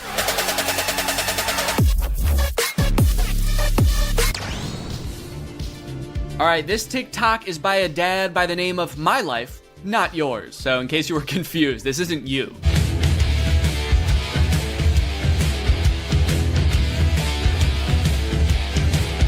Yes, dude, thank you. This is the kind of energy I'm looking for. When your kids need you, you drop everything. And you don't walk, you don't run, you don't even drive. You jump through the air like a giant bunny and you land right where they are. I guess we don't see where he lands. It would be kind of funny if it like cut to a reverse angle and he just landed at the bar. But one TikTok in, I am liking this guy's style.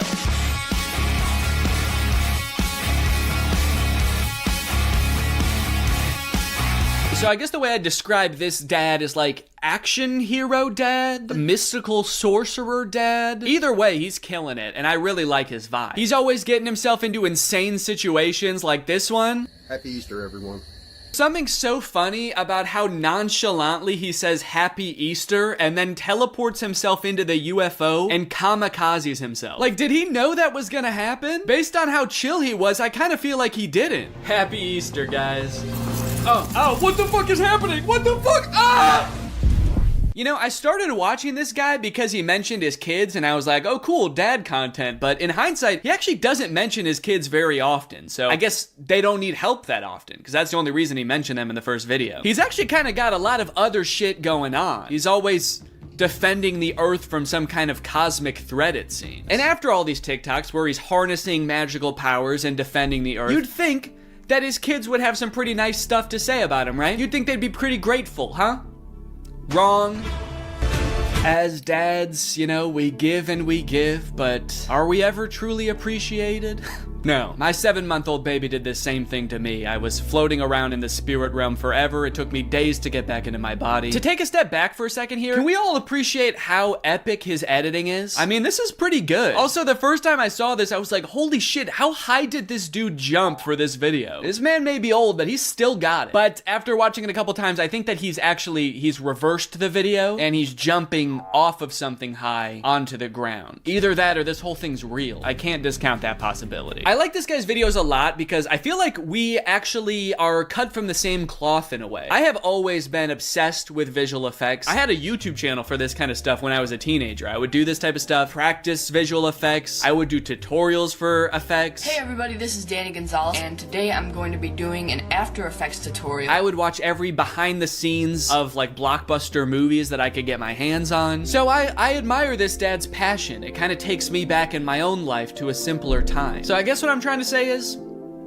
I'm pretty excited for this one. My favorite of his TikToks was the UFO one, so that's the one that I want to replicate. I'm gonna have like a UFO or a giant spaceship in the background right here. I'm gonna walk up and I'm gonna teleport onto the spaceship and blow it up or something. One thing I really want to replicate is how casually he did it. Like he didn't even know that it was about to happen. I think I just want to kind of like casually stroll up to the camera, kind of maybe wink at the camera. Or no, winking would imply that I know something is gonna happen. Maybe I'm just having a stroll, having a great day, and then I teleport up to the UFO. Would it be funny if I I teleport without my clothes? That would really make it seem like I did not know this was gonna happen. Or maybe I did, but at the very least I thought I'd be able to bring my clothes with me. Like you see me teleport and my hoodie is still here and it just drops to the ground. And then how should it start? Should it have something to do with like when my kids need me or something like that? The caption could say something badass like when our way of life is threatened, I'm the man for the job. And then I teleport buck naked up to the UFO and am immediately shamed by the aliens for my tiny butt. All right, let's try this.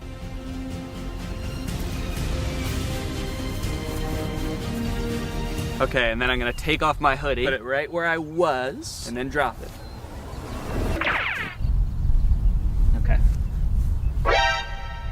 There was a person walking by while I was doing that. What do you think she thought? What sense could that possibly make to the average person? Maybe she knew what I was up to. She did look kind of older. Maybe she has a husband that does this kind of thing. All right, well, I'm happy with that. Also, TikToks have been recorded, edited, and posted. Let's see how people responded to that. We're gonna go from the least viewed video to the most viewed video, starting off with Addison Rae's dad. So this was the first video that I posted, and it is by far the least liked out of any of the TikToks. It has 45,000 likes. I think people were just confused. Nobody really got the reference. The general consensus amongst the audience is that I'm going insane. The second most liked comment is, "Nurse, he's out again? Is everything okay at home, Danny?" Okay, I was doing these TikToks to make myself seem like a really cool, awesome dad, and kind of feel like it's not working based on that comment. Oh my god, he's lost it. What is he planning? Or is he just having fun on TikTok? All right, he's either planning a video where this is some kind of satire, or he's actually just having some fun, challenging Jake Paul to a fight, begging him to meet up, and sharing some funny videos. Maybe this is just who Danny is now. Okay, next up was the Shaq TikTok. Lots of people praising my very calm demeanor in this picture. You look so comfy and at ease. You don't look terrified for your life at all. Looks like they were really nice. And then one kind of eerie comment, "Please don't die, I love your content." Do they know something that I don't know? I look closer and this was posted by my doctor. Oh no, he's actually been commenting a lot on here. He says, "The test results just came back, it's not looking good. Love your content though." Also, "Was Ice Spice cool?" I just feel like there's better ways he could have contacted me. Someone said, "Is this real?" And then someone commented under it, "No, it's AI. Look at Ice Spice and Taylor's eyes, or the guy on the right, his hands, or the sunglasses just floating on his shirt." So I guess he's talking about this guy, saying, "No, it's clearly AI. Just look at this dude." Which, is kind of fucked up, because it's not AI, that's just a real guy. Everything in the image is real except me. And even I am real. I'm a real person, I just wasn't in that picture. It's kind of interesting as AI has gotten more popular how whenever anything is fake now, all of the comments are AI. It used to be whenever something was fake, all of the comments were Photoshop. Even if it was a video, it would always be attributed to Photoshop, and now it's AI. Even in this case, when it was actually Photoshop, the accusation that gets thrown out is AI. It's just kind of something interesting I noticed. After I posted that TikTok, I was starting to get a little bit worried. I started this video with hopes of becoming the coolest TikTok dad on the platform before it got deleted. And based on these comments,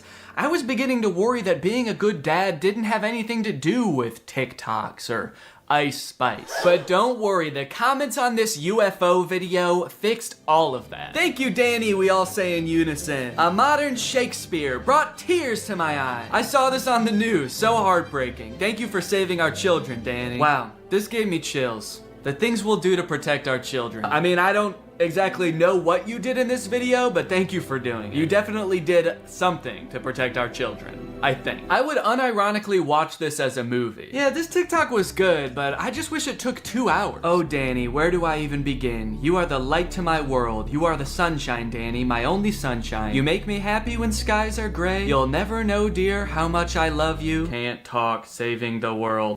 All right, second place, the silver medal of dad TikToks goes to The scooter in the woods TikTok. Raking in a whopping 1.1 million views, 295,000 likes. People are really vibing with oversharing strange location dad. One fun thing about posting all of these videos is seeing people comment trying to guess what the video I'm working on might be about based on all of these seemingly unrelated TikToks. None of them have anything to do with each other, so people's guesses were all over the place. But the most common guess, and the one that had the most likes on this particular post, was, I'm guessing these videos are him doing AI prompts and seeing which ones go the most viral. Which I think, in a way, goes to show how far AI has come, where I'm replicating real videos that people have made, albeit adding my own little comic twist to them, and people assume that they were generated by an AI. It either goes to show how good AI is, or how bad I am.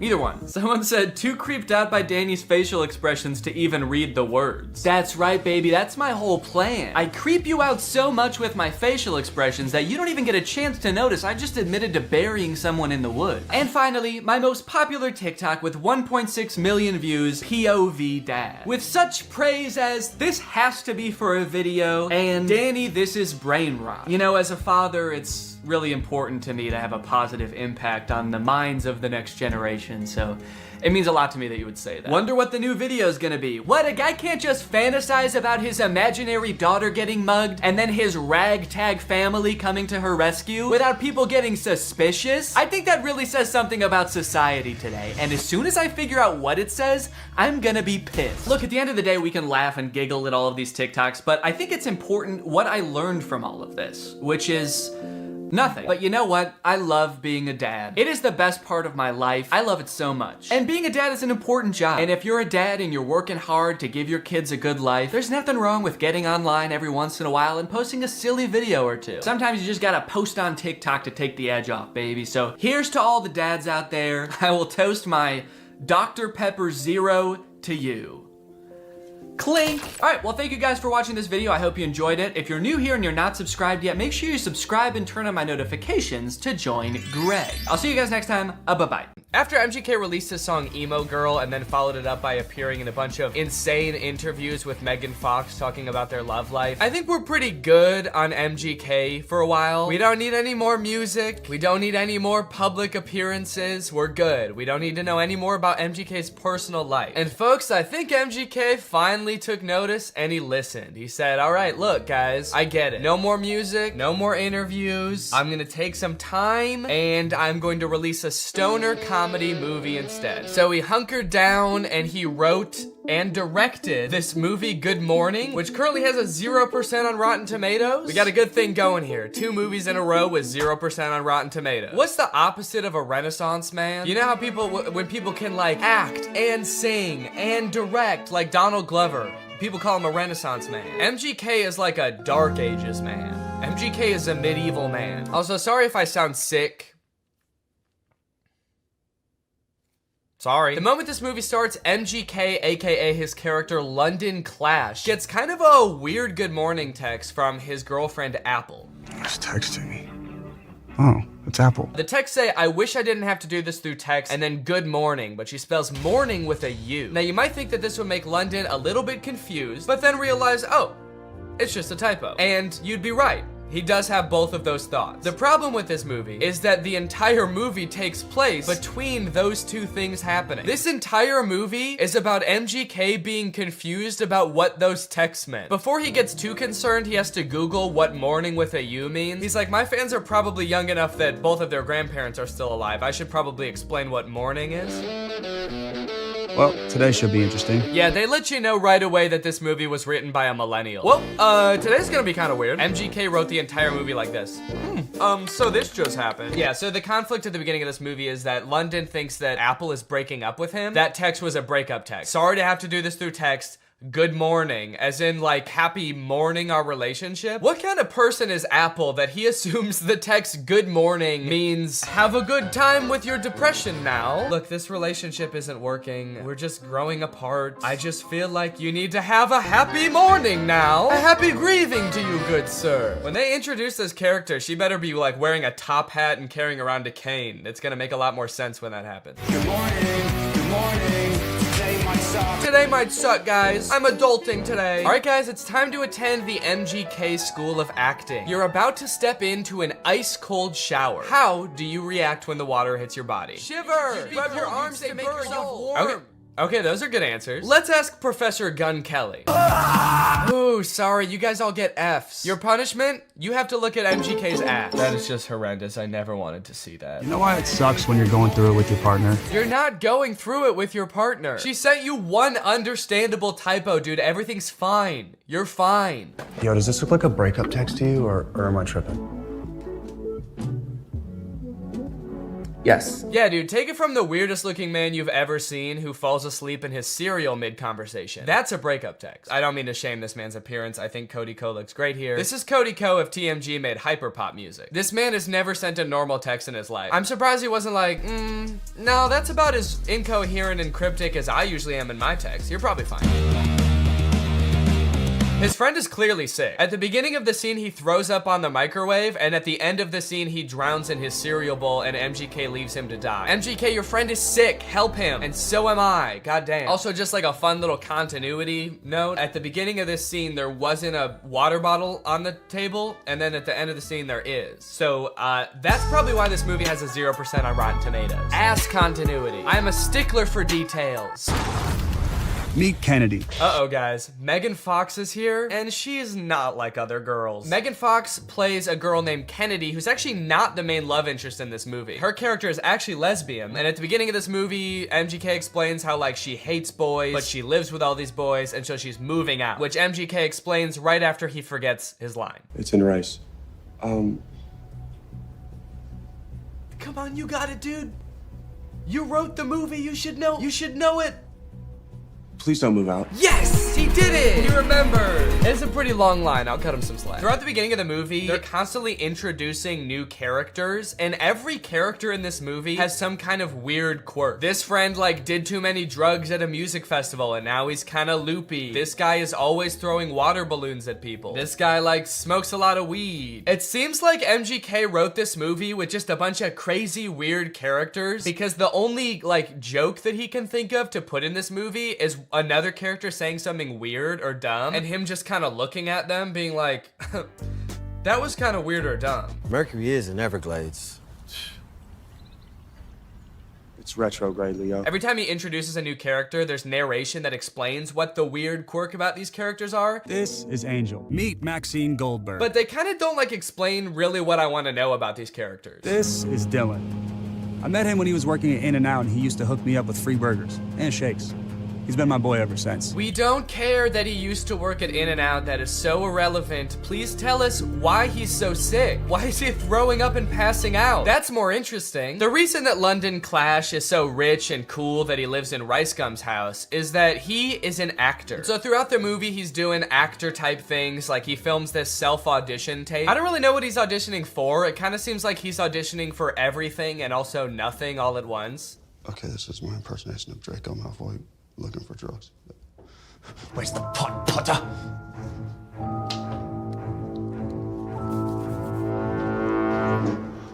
I don't like Draco very much.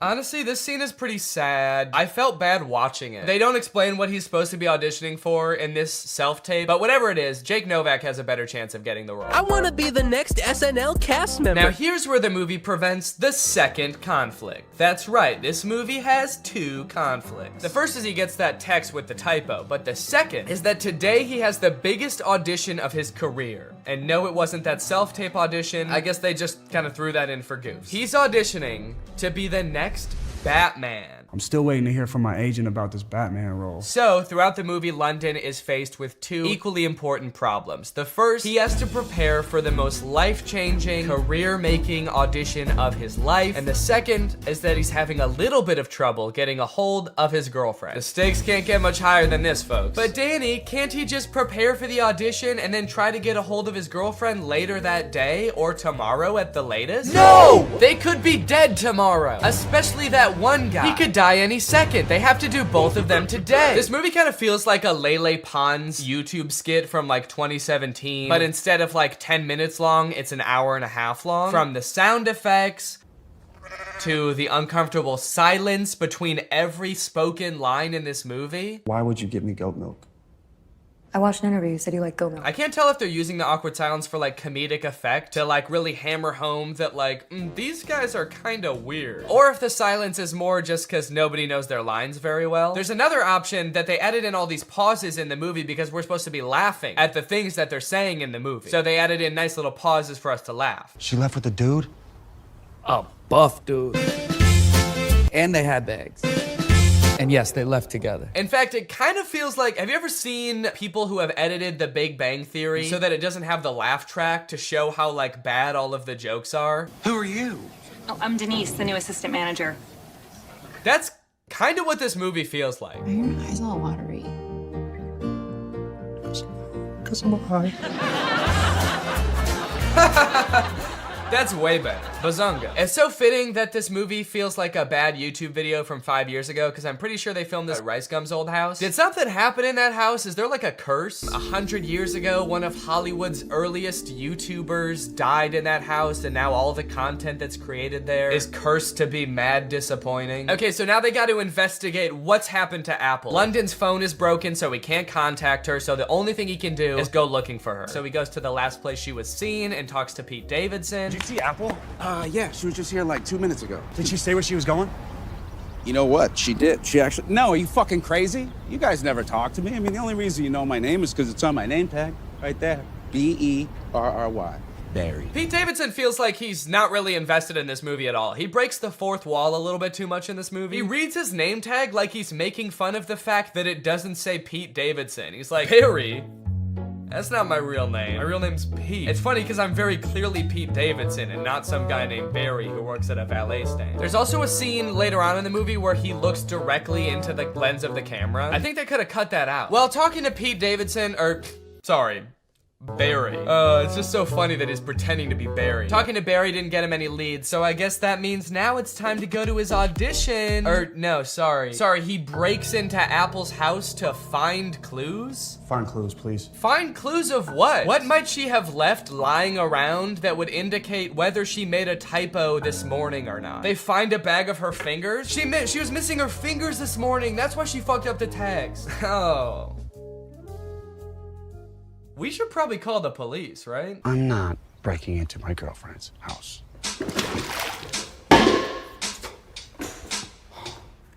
Can't believe I'm breaking into my girlfriend's house. Me neither, dude. Your life is pretty crazy. London Clash is so dumb. He makes the worst decisions at every move in this movie, okay? While they're in Apple's house, one of London's friends knocks over every single urn on the mantle and ashes go everywhere. And so they're like, oh shit, we have to put back the urns and then refill the ashes. But they're like, the only problem is, where are we supposed to find ashes? Where are we gonna find enough ashes to fill up these urns? But like, they didn't lose the ashes. They all just fell on the floor. They could just sweep them up and put them back in urns. It's like MGK was like constantly forgetting what previously happened in movies. And so the plot is being driven forward by things that just aren't problems. So anyway, as I said, this is a stoner comedy. You can probably guess the solution they think of to produce a bunch of ashes to fill back up the urns.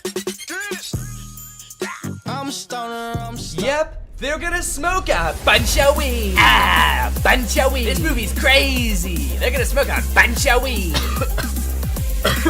Well, at least this dumbass plan that doesn't make any sense is gonna result in like some crazy shit happening, right? Something funny's bound to happen now, right? Wrong. They just spend like 10 minutes having a boring ass smoke session on the couch. And then one of them tries to talk to a lobster. They really sat around writing this movie and were like, what's the craziest thing that could happen while we're high? And then settled on talking to a lobster. You know, since weed is legalized in a lot of places like California, where they filmed this, I feel like stoner comedies aren't nearly as like interesting or edgy as they used to be. You know, smoking used to be kind of like a fringe culture. It doesn't really feel like this is like, it's like that crazy or funny anymore. This is a scene of 4 adults sitting around a living room and obeying the law. Why did you spell it like that? It's a typo. Oh my god, it was a typo all along? Who would have guessed that? So I guess now the movie can end now, right? The movie can't end now, right?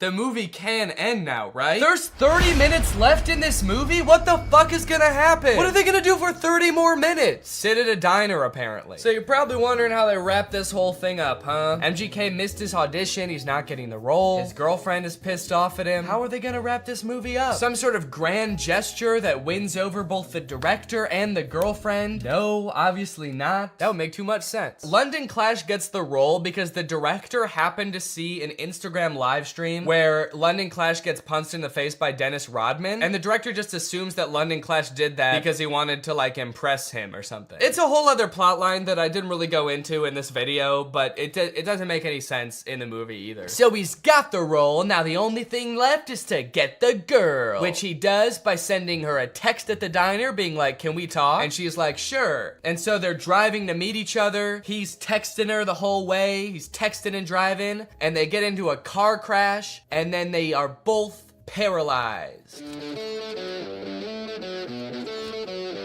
That face says it all. That just happened. That's the resolution. He almost murders her. Irresponsible. He was texting and driving and he almost murders his girlfriend, and that's how it ends. After the credits roll, there's like a fun little blooper reel where we get to see the actors like messing around and not knowing their lines very well, which would have been a lot more fun if I hadn't felt like I had just watched an hour and a half of exactly that. Well, folks, what do you think? From rapper to pop punk icon to writer, director, and actor extraordinaire, which do you think MGK did best? Leave it in the comments down below. What do you think he'll get up to next? It's anyone's guess at this point. Professional fencer? Or maybe like a chef? He'll start just making food. That might be kind of sick. And you know what? All he would need to get started is HelloFresh, America's #1 meal kit and the sponsor of this video. Guys, I love HelloFresh. They send you fresh, quality produce from the farm to your door in less than a week, so you can savor delicious summer flavors right from home. I love getting a HelloFresh box because you know what it means? It means I don't have to worry about what I'm gonna eat for dinner every night. I'm not gonna find myself driving to some fast food chain to get a quick meal, because I know I've got a quality meal that I can whip up in like 35 minutes right at home. And I know it's gonna be tasty. I know it's gonna be healthy. If you're trying to stick to a particular health goal, HelloFresh has you covered because they have veggie options, fit and wholesome options, and pescatarian options. So HelloFresh fits a variety of lifestyles. Their plans are super flexible. You can pause 1 week if you want to. You can add more food 1 week if you want to. And even if you're on vacation, you can change the delivery address to deliver to your vacation destination. And then you can have home-cooked meals when you're at the family reunion. HelloFresh is the very first carbon-neutral meal kit company, and nearly all of their packaging is recyclable. They help cut down on food waste because they send you pre-portioned ingredients so you're only using what you need. So if you want to check out HelloFresh and have a flavorful summer, then head on over to HelloFresh.com. Use my code TrulyGreg16 for up to 16 free meals and 3 surprise gifts. That's HelloFresh.com. Thanks to HelloFresh for sponsoring this video. Thank you to you guys for checking out HelloFresh.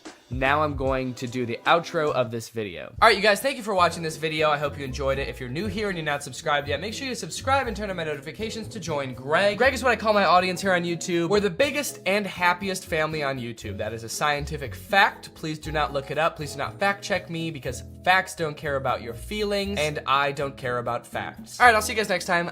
Bye. What's up, Greg, and welcome back to another episode of But Dads Are Back. You are not the father. Yay! That's right, this is another installment of everybody's favorite series where I look at really strange ads for mobile games. There's this one that seemed to go viral on Twitter a couple days ago that like everybody's been tagging me in, so I figure, you know what? I might as well bring back the series for an episode to talk about it. This video has 300,000 likes and 8 million views on Twitter, and guess what? I've got beef with them. I have a pretty significant beef with these ads, and I'll explain why, but first, let's just go ahead and watch the ad that everybody's been tagging me in. To be fair, I did have to watch this multiple times for it to make sense to me, so I'm gonna walk you through it. That way, nobody gets lost along the way. So the ad starts out with very little context. It's a woman in a wedding dress, she's crying, and she's taking a taxi home, only to find out that her house has burnt down. Right away, so much backstory that I feel like I'm missing. The first time I watched this, I'm like, are we in the middle of an ad right now? Is this the beginning of the ad? Am I supposed to have watched other ads before this? But rest assured, I've watched a bunch of other ads for this game, and there is no context to be found. There is no explanation, so you just have to accept that this woman is having a very bad day. Then she gets a call from her grandma, and it looks like her grandma comes over to like comfort her for whatever happened at the wedding. I don't know if her fiance like stood her up or died, or if she stood him up or died. While she's being comforted, it also looks like she's holding a picture of herself from the wedding. I don't know what that's about. Maybe it's supposed to be the grandma's wedding photos. And she's showing her granddaughter like, look at how happy I was at my wedding. Aw, your fiance stood you up and died at your wedding? Oh, I'm so sorry, sweetie.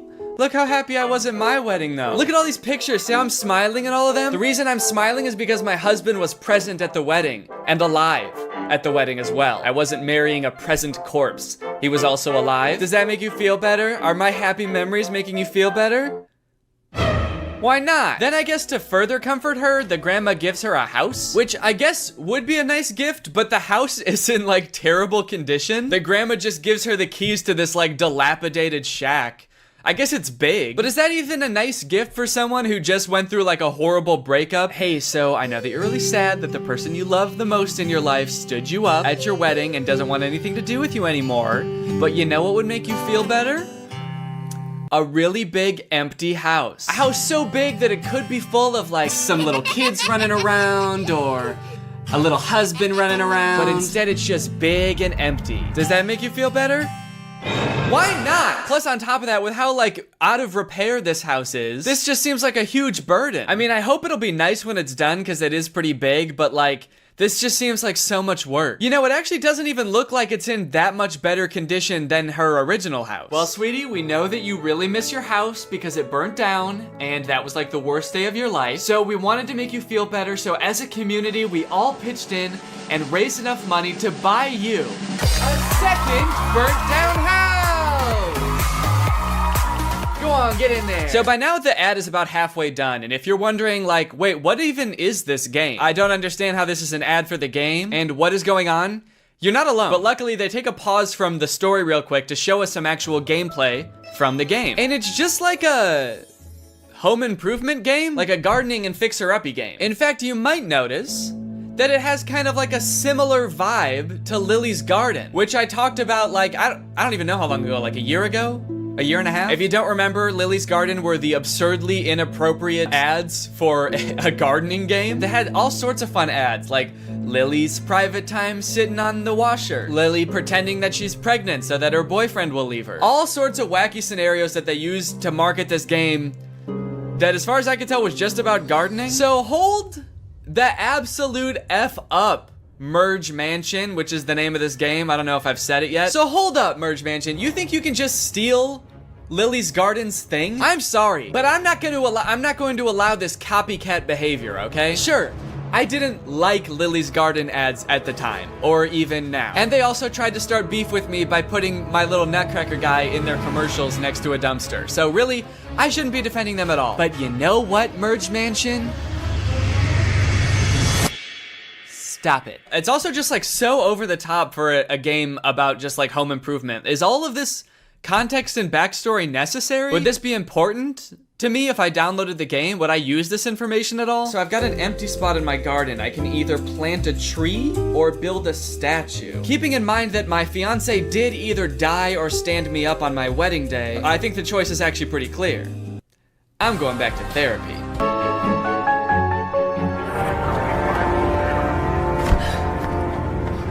Okay, so then the ad takes a drastic turn. What the hell did Grandma do? Huh? It's not clear what they're arresting her for. And they never explain it either, so I'm not sure if it's just like another thing that you're just gonna have to accept you don't know the answer to, like what happened to her fiance and how did her house start on fire? Or maybe it has something to do with the fiance and the house. I don't know. Did she burn down the house? Did she burn down the fiance? I don't know.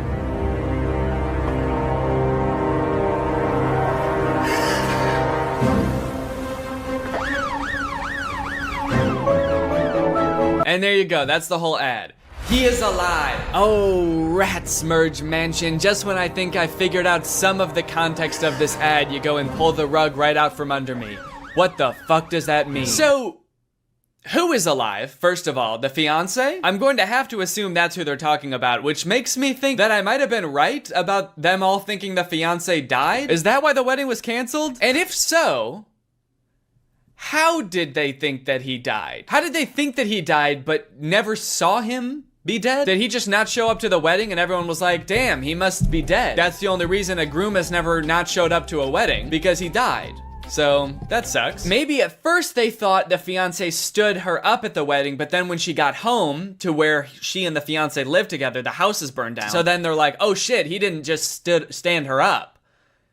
He stood life up. He stood up the rest of his life. Now that's all interesting enough, right? That was a very strange ad, I think we can all agree. But if you scroll down in this Twitter thread, apparently there are other endings to this ad. There are like slight alternate endings that apparently other people have seen. So here's one of them. Instead of saying he is alive, her hand says, I planned this. Which I feel like if we're talking about the whole like fiance fake death thing, like almost means the exact same thing. There's also an alternate ending that has her saying you're next on the hand. I mean, all sort of just alluding to the same fact that the grandma did something nefarious and that's why the fiance disappeared, or, you know, she did something wild and wacky and now she's going to jail. I can't wrap my head around why they made these alternate endings. Are they like targeting the different ads to different groups of people? Like this really small change will have a different appeal to different demographics? Okay, so we're thinking that You're Next will go to the Gen Zers. But for the older crowd, like the baby boomers, we're thinking I planned this on her hand. Because old people really like planning. After doing a little bit of detective work on YouTube, I was able to find like,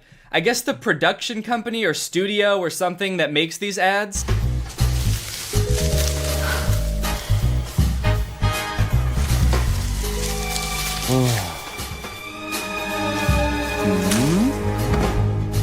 Okay, so that ad is about having a threesome. Does the game, I just want to know, does the game have anything to do with these ads? This home improvement game? I can't imagine it does. Okay, so now I'm out in the garden and here's a bush. What do I want to do here? I can either water bush, cut bush, have sex with two people hiding in bush. It's interesting that this is like the studio that makes these ads because they have a little description. Merge Mansion, a hit game from Metacore, needed 3 different ads full of warmth, humor, and drama. Warmth, humor, and drama. The simple warmth of finding out your fiance died and that your house burnt down and that your grandma had something to do with it all. They wanted to make films that are distinctive, surprising, and interesting from the first second. Distinctive? Try telling that to Lily's garden, dude. I'm actually in love with this Twitter thread though, because once this tweet started picking up traction and a bunch of people started seeing it, everybody started replying with weird ads that they've seen. And yeah, there's some weird ass ads out there. I haven't done this series in a while, and it turns out that developers have been going buck wild, dude. That's all I can say. Look at this.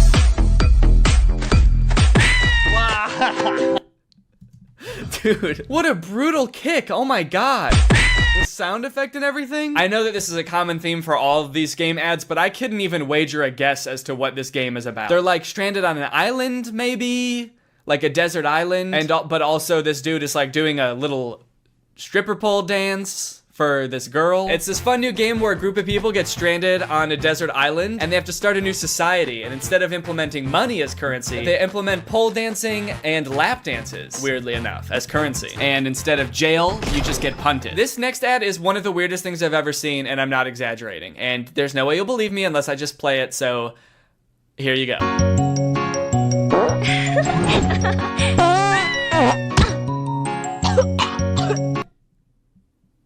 Dude, what is this? Stinky fart dragon game? Dragonscapes.adventure. What the hell? What is this? The dragon farts once and the girl laughs and she's like, oh, you like that? You kind of like when I fart? And the girl's like, yeah, I guess it's kind of silly. It's kind of like funny in an immature type of way. And the dragon's like, oh, okay. Well, how about I fart so hard that I break your spine? You like my farts, huh? How about I fucking kill you? Wait, is this the same girl? Dude, it is! Wait, okay, so this ad had nothing to do with dragons, but this is clearly the same girl. She's got the same outfit and everything. Okay, maybe this game doesn't have anything to do with pole dancing or dragons. Is it just about punting this girl? Sending her flying? Okay, so the main object of this game is to wait until this girl's having a good time, see how she's dancing and having fun, or she like thinks that the dragon's fart is kind of funny. Wait until she's having fun, and then you just fucking send her. Oh, wait. In the very last frame, it looks like now she's on an island by herself. So is this like the backstory for how she gets stranded on Stripper Pole Island? She was just having a good time watching her dragon and then she got like farted onto a deserted island? Maybe I'm reading too much into this. Is this even a real game?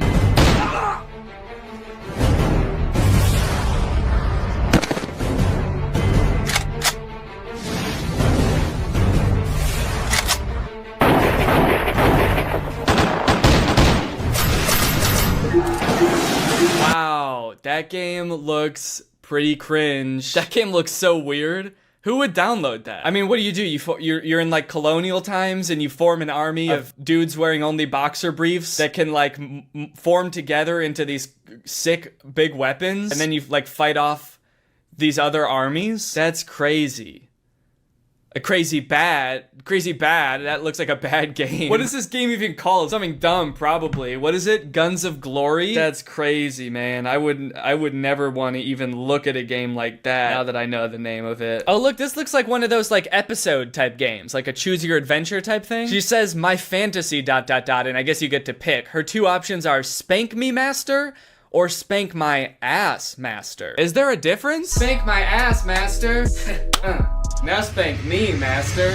Anyways, guys, I think that's enough bedads for now. Now it's time for a good ad. Thanks to our sponsor, Sleeper. You guys, let me tell you about today's sponsor, Sleeper. Sleeper is a fantasy sports platform. It's an app that's available on the App Store and the Google Play Store, but it's not just any fantasy platform, it's the best fantasy platform for all of your fantasy football, basketball, and for gamers like me, it's even got esports. The reason I think Sleeper is the best fantasy platform out there is because they've got personality, dude. I mean, look at this app. It's got a sleek, modern design. It's got a beautiful UI, very clean, laid out just right. They've got all the features you're used to in fantasy apps and more. They've got social features like voice and text chat, which means leagues that use Sleeper have more fun. They chat more, they react to moves that happen all season long, and it all comes with 0 ads. If you don't have a group of friends to play with, that's fine because Sleeper just released a matchmaking feature that will help you find the league that's right for you. So if you and your friends want to take your fantasy sports league to the next level, then download Sleeper in the App Store or Google Play. The link will be in the description. Thank you to Sleeper for sponsoring this video, and thank you to you guys for checking out Sleeper. All right, well, thank you guys for watching this video. I hope you enjoyed it. If you're new here and you're not subscribed yet,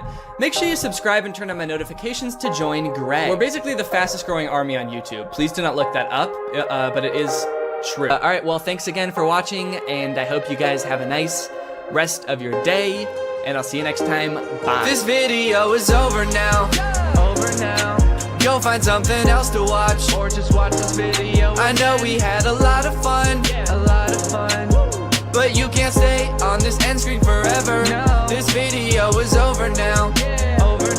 So why are you still watching this? All right, I have two things to apologize for. One, this video is definitely gonna come out after Christmas, and two, sorry I look like such a freaking nerd right now, dude. These glasses.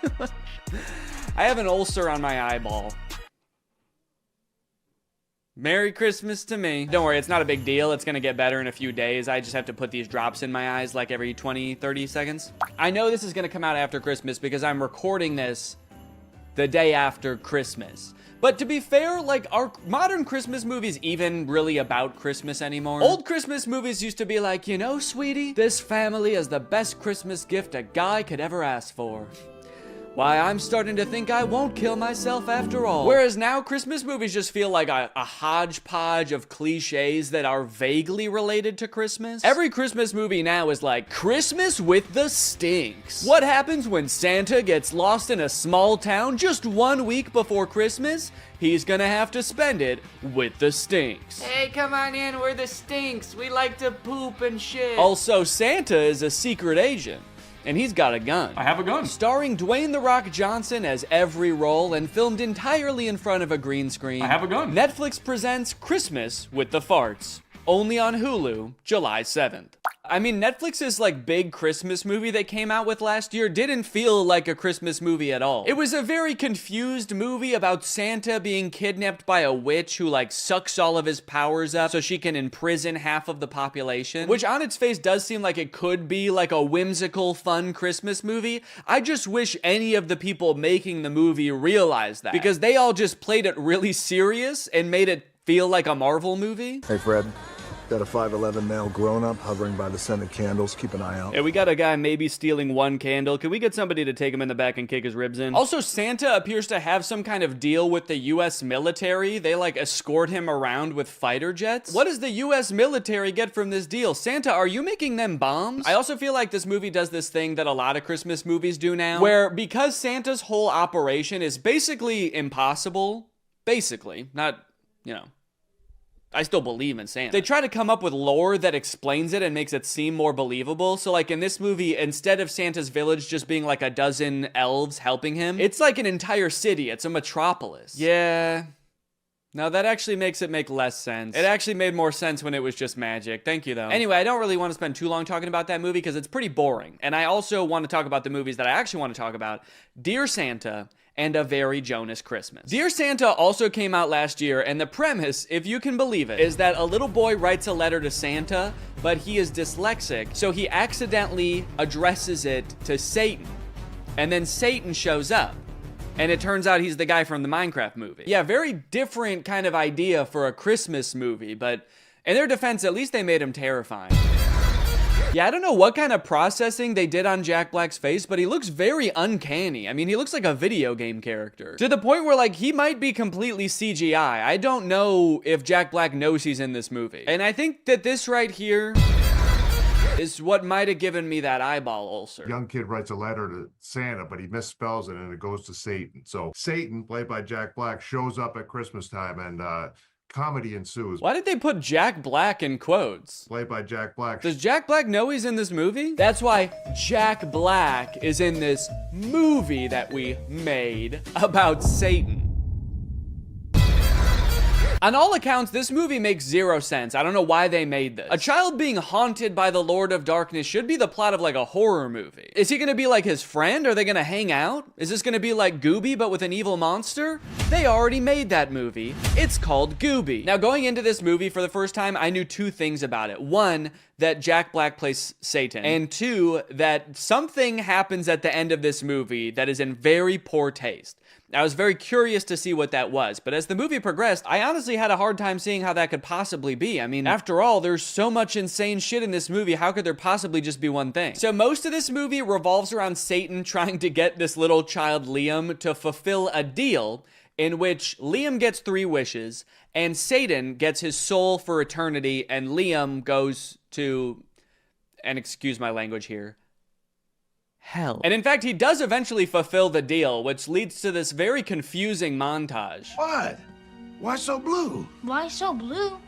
I just sold my soul to the devil. I'm sorry, I'm having a little trouble seeing why him selling his soul to Satan made him cool suddenly. Damn, look at that kid. He's so cool. What's his secret? I'm going to hell.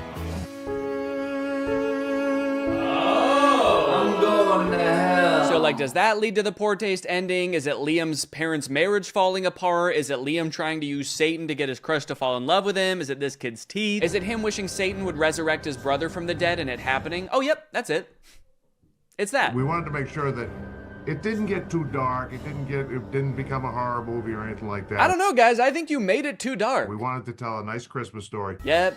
It's nothing like Satan resurrecting a little boy from the dead to make you forget this movie had anything to do with Christmas. Also, like a third of this movie revolves around Liam going to a Post Malone concert to impress his crush. And of course, Satan puts a spell over Post Malone to make him think that he's best friends with Liam. And when I was watching this, I was like, okay, so they must have just like repurposed all of this Post Malone concert footage from an actual Post Malone concert, right? Oh no. No, there's Liam dancing up on stage with him. Damn. They really threw a whole Post Malone concert for this weird ass movie. That's crazy. And I wanted to bring up probably the most important man to my career and the inspiration for my music. I am happy for Liam, but I'm concerned for Post Malone here. Bringing a 10-year-old on stage and being like, this little boy is my muse. He's everything to me. Is definitely gonna put a weird stain on his career. Everyone in the crowd is like, yo, this Liam dude sounds awesome. Post Malone has lost his mind, but this Liam kid can dance. Hey guys, it's me, Santa. I probably look a little bit different than you're used to, huh?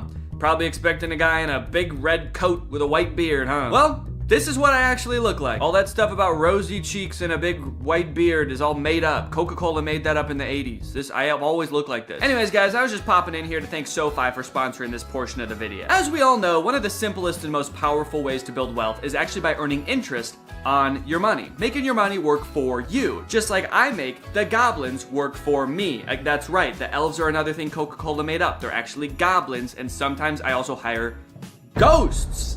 But here's the thing, when it comes to interest, most banks give you a tiny amount, like a fraction of a percent. But thanks to today's sponsor, SoFi, we're gonna change all that for you, all right? SoFi is a mobile-first finance company helping its members save, spend, borrow, and invest. When you open a SoFi checking and savings account and set up an eligible direct deposit, you earn a competitive APY, and there are no account fees. One thing I do want to make clear is I do still like milk and cookies. So if you're like, oh, this isn't the Santa I know, I'm not gonna leave out milk and cookies. That's the one thing I do like, but I like oatmeal raisin. I'm an oatmeal raisin guy. That means your money's not just sitting there, it's working. Every dollar you earn in interest can earn more dollars in interest. Over time, that's gonna really add up. You'll even get paid up to 2 days early with direct deposit. And you can access additional FDIC insurance up to $3 million on deposits through a seamless network of participating banks. For a limited time, when you open a new high-yield savings account, you can get up to a $300 cash bonus and a 0.7% boost on your savings APY with eligible direct deposit. Terms apply. So start putting your money to work like I put those geese to work pulling my sleigh through the air. That's right, reindeer can't fly. I use geese because they can fly. Head to SoFi.com/Danny, click the link in the description, or scan this QR code to learn more and get started. Thank you to SoFi for sponsoring this video, and thank you to you guys for checking out SoFi. Merry Christmas! I just laugh like that. Now, I got a lot of requests to talk about this Jonas Brothers Christmas movie, A Very Jonas Christmas. And the movie definitely lives up to the title. Almost this whole thing is about the Jonas Brothers. So this movie is about Nick, Joe, and Kevin having like one last concert in London before they have to fly home for Christmas with their families. But due to a series of goofy hijinks, they get stranded. And at one point in the trailer, it looks like they even get lost in the woods in Europe. When I watched the trailer, I was like, how the fuck are they gonna get lost in the woods? There are no airports there. So when I first heard about this movie, I was very excited to watch it. I think the only other movie I've ever seen these three brothers in is Camp Rock, and that movie was very easy to make fun of. And I don't really even think they've made many movies since Camp Rock. I mean, on Rotten Tomatoes, Nick's picture looks like it's from like 2013, Joe's 2015, and Kevin's 1978. Also, look at the poster for this movie. Is this about them trying to get home for Christmas or assailing a foreign dignitary to assassinate him? We got Nick in the car, Kevin in the train, and Joe is definitely gonna die up there. Oh yes, there's no doubt about it. This movie is gonna be pretty bad. Let's look at what it's got on IMDb.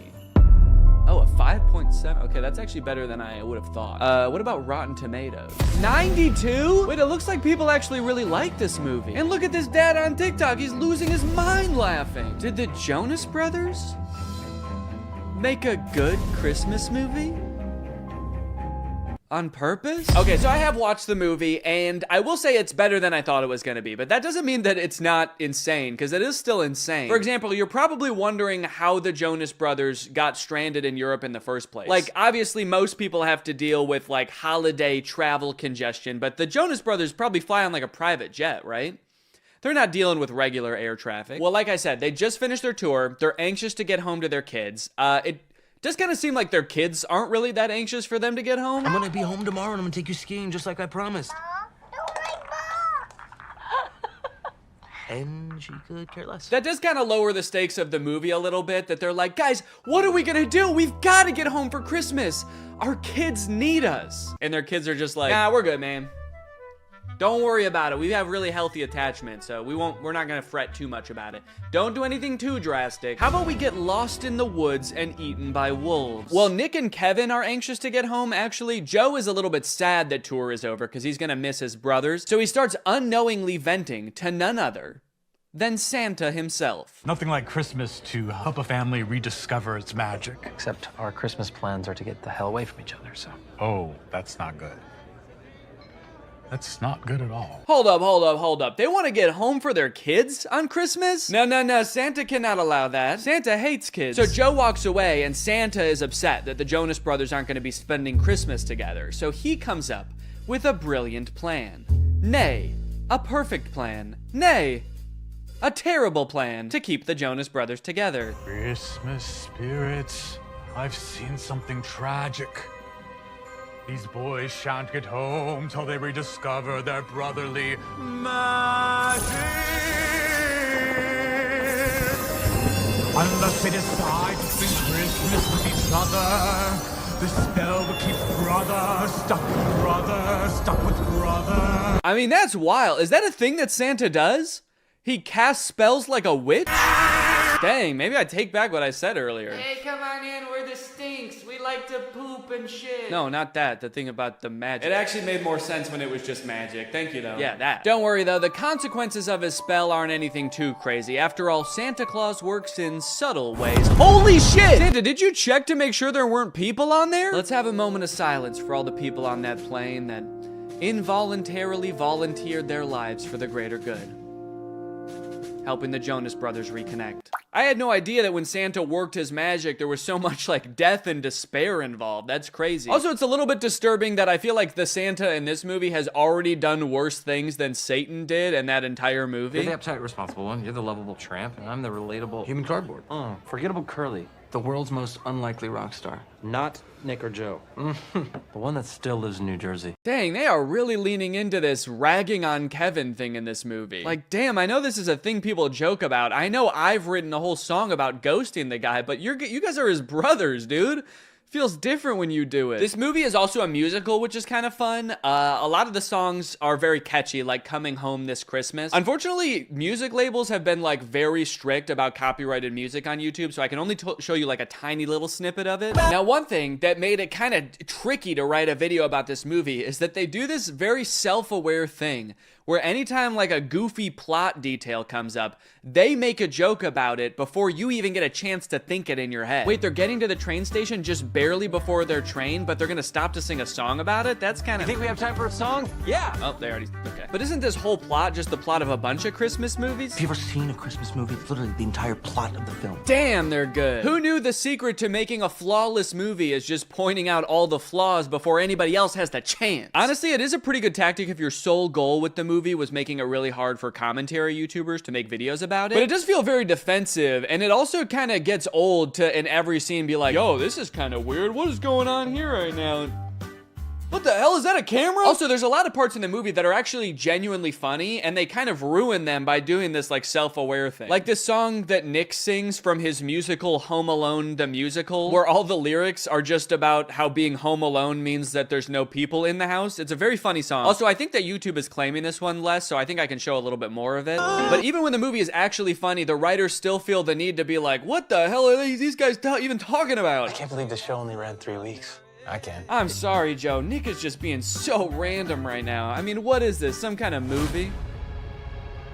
On Disney Plus, perhaps? Another downfall of this movie is that it really hinges on you knowing a lot about the Jonas Brothers. I mean, they weren't kidding with that title, dude. This is a very Jonas Christmas. Ideally, they want you to know, like, details about the Jonas Brothers' personal lives that I just am not in tune with. So I felt like I kept missing references. Like, apparently Joe has a line of candles. I know what you need.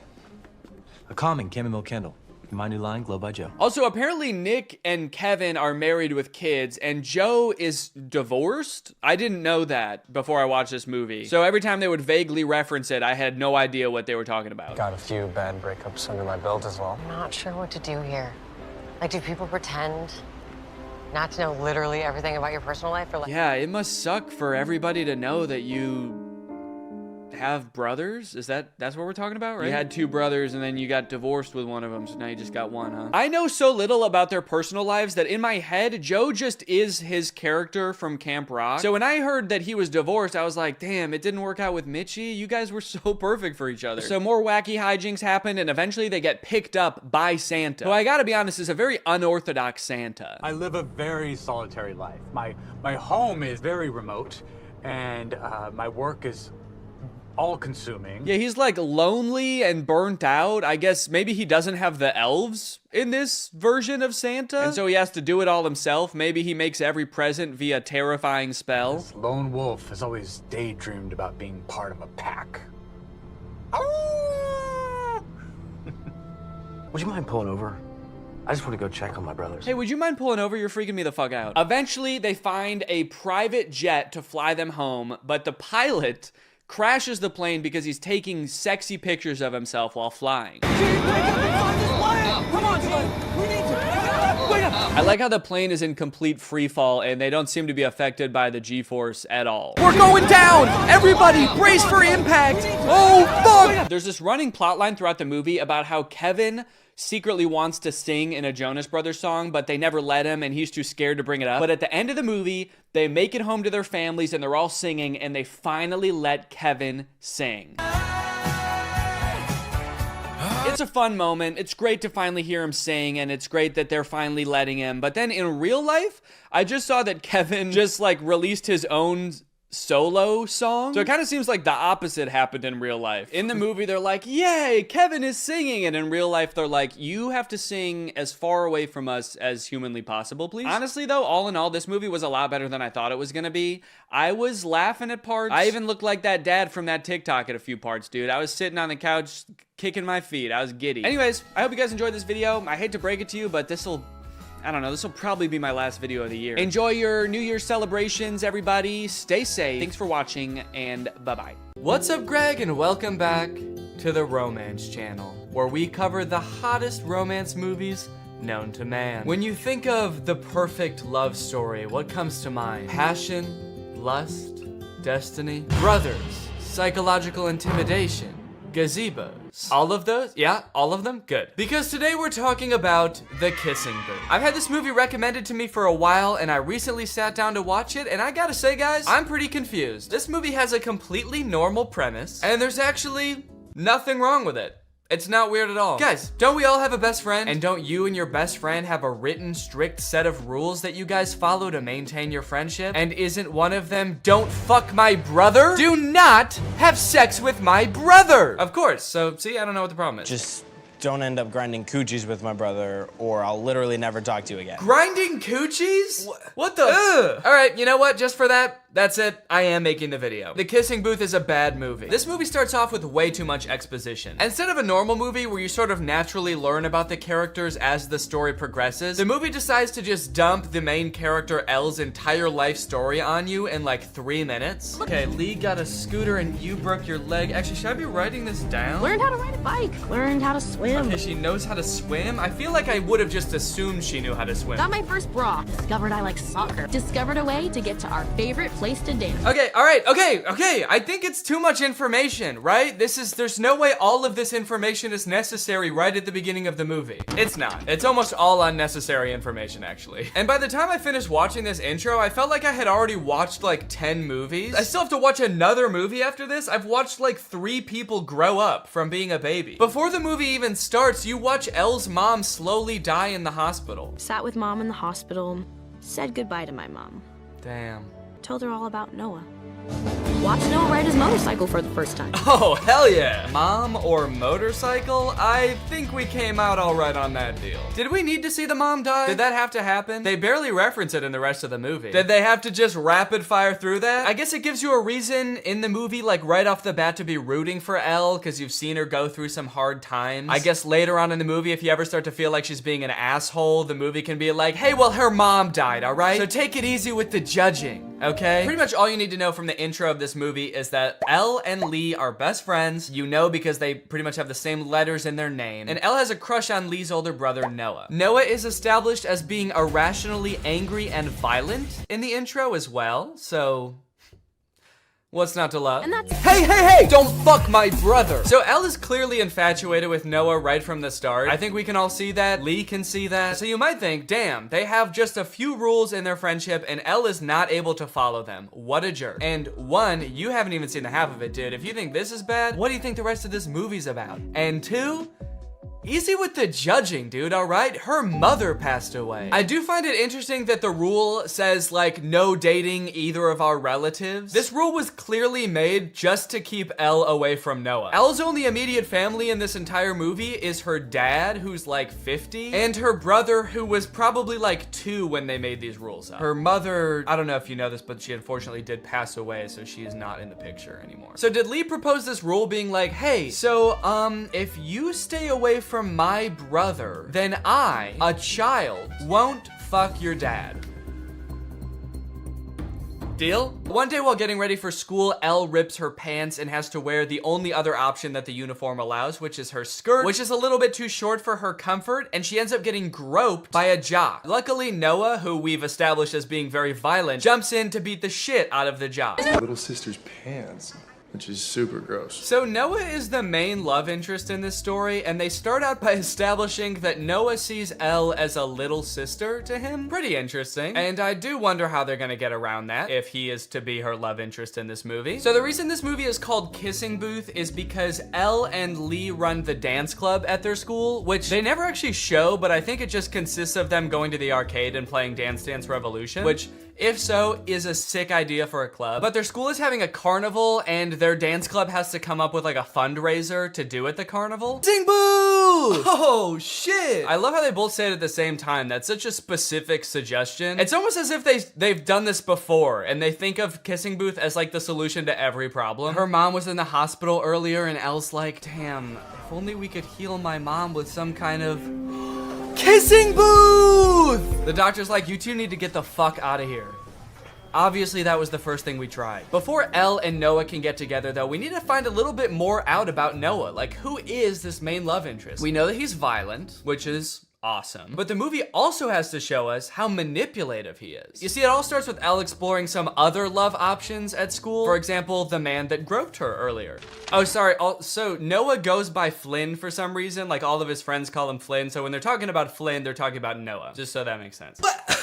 What? Okay, so not only does Noah see Elle as a little sister, but he's also like manipulative as hell and scary. I'm gonna beat up anyone that talks to you and threaten anyone that looks at you. And it's not because I want you. It's because I think you're gross. You're like a little sister to me, babe. He calls her kiddo? Gross. Lock this man up immediately. You still got a lot to learn, kiddo. Like, for example, how fucking crazy I am. You have no idea. You have no fucking clue. But you're gonna learn today.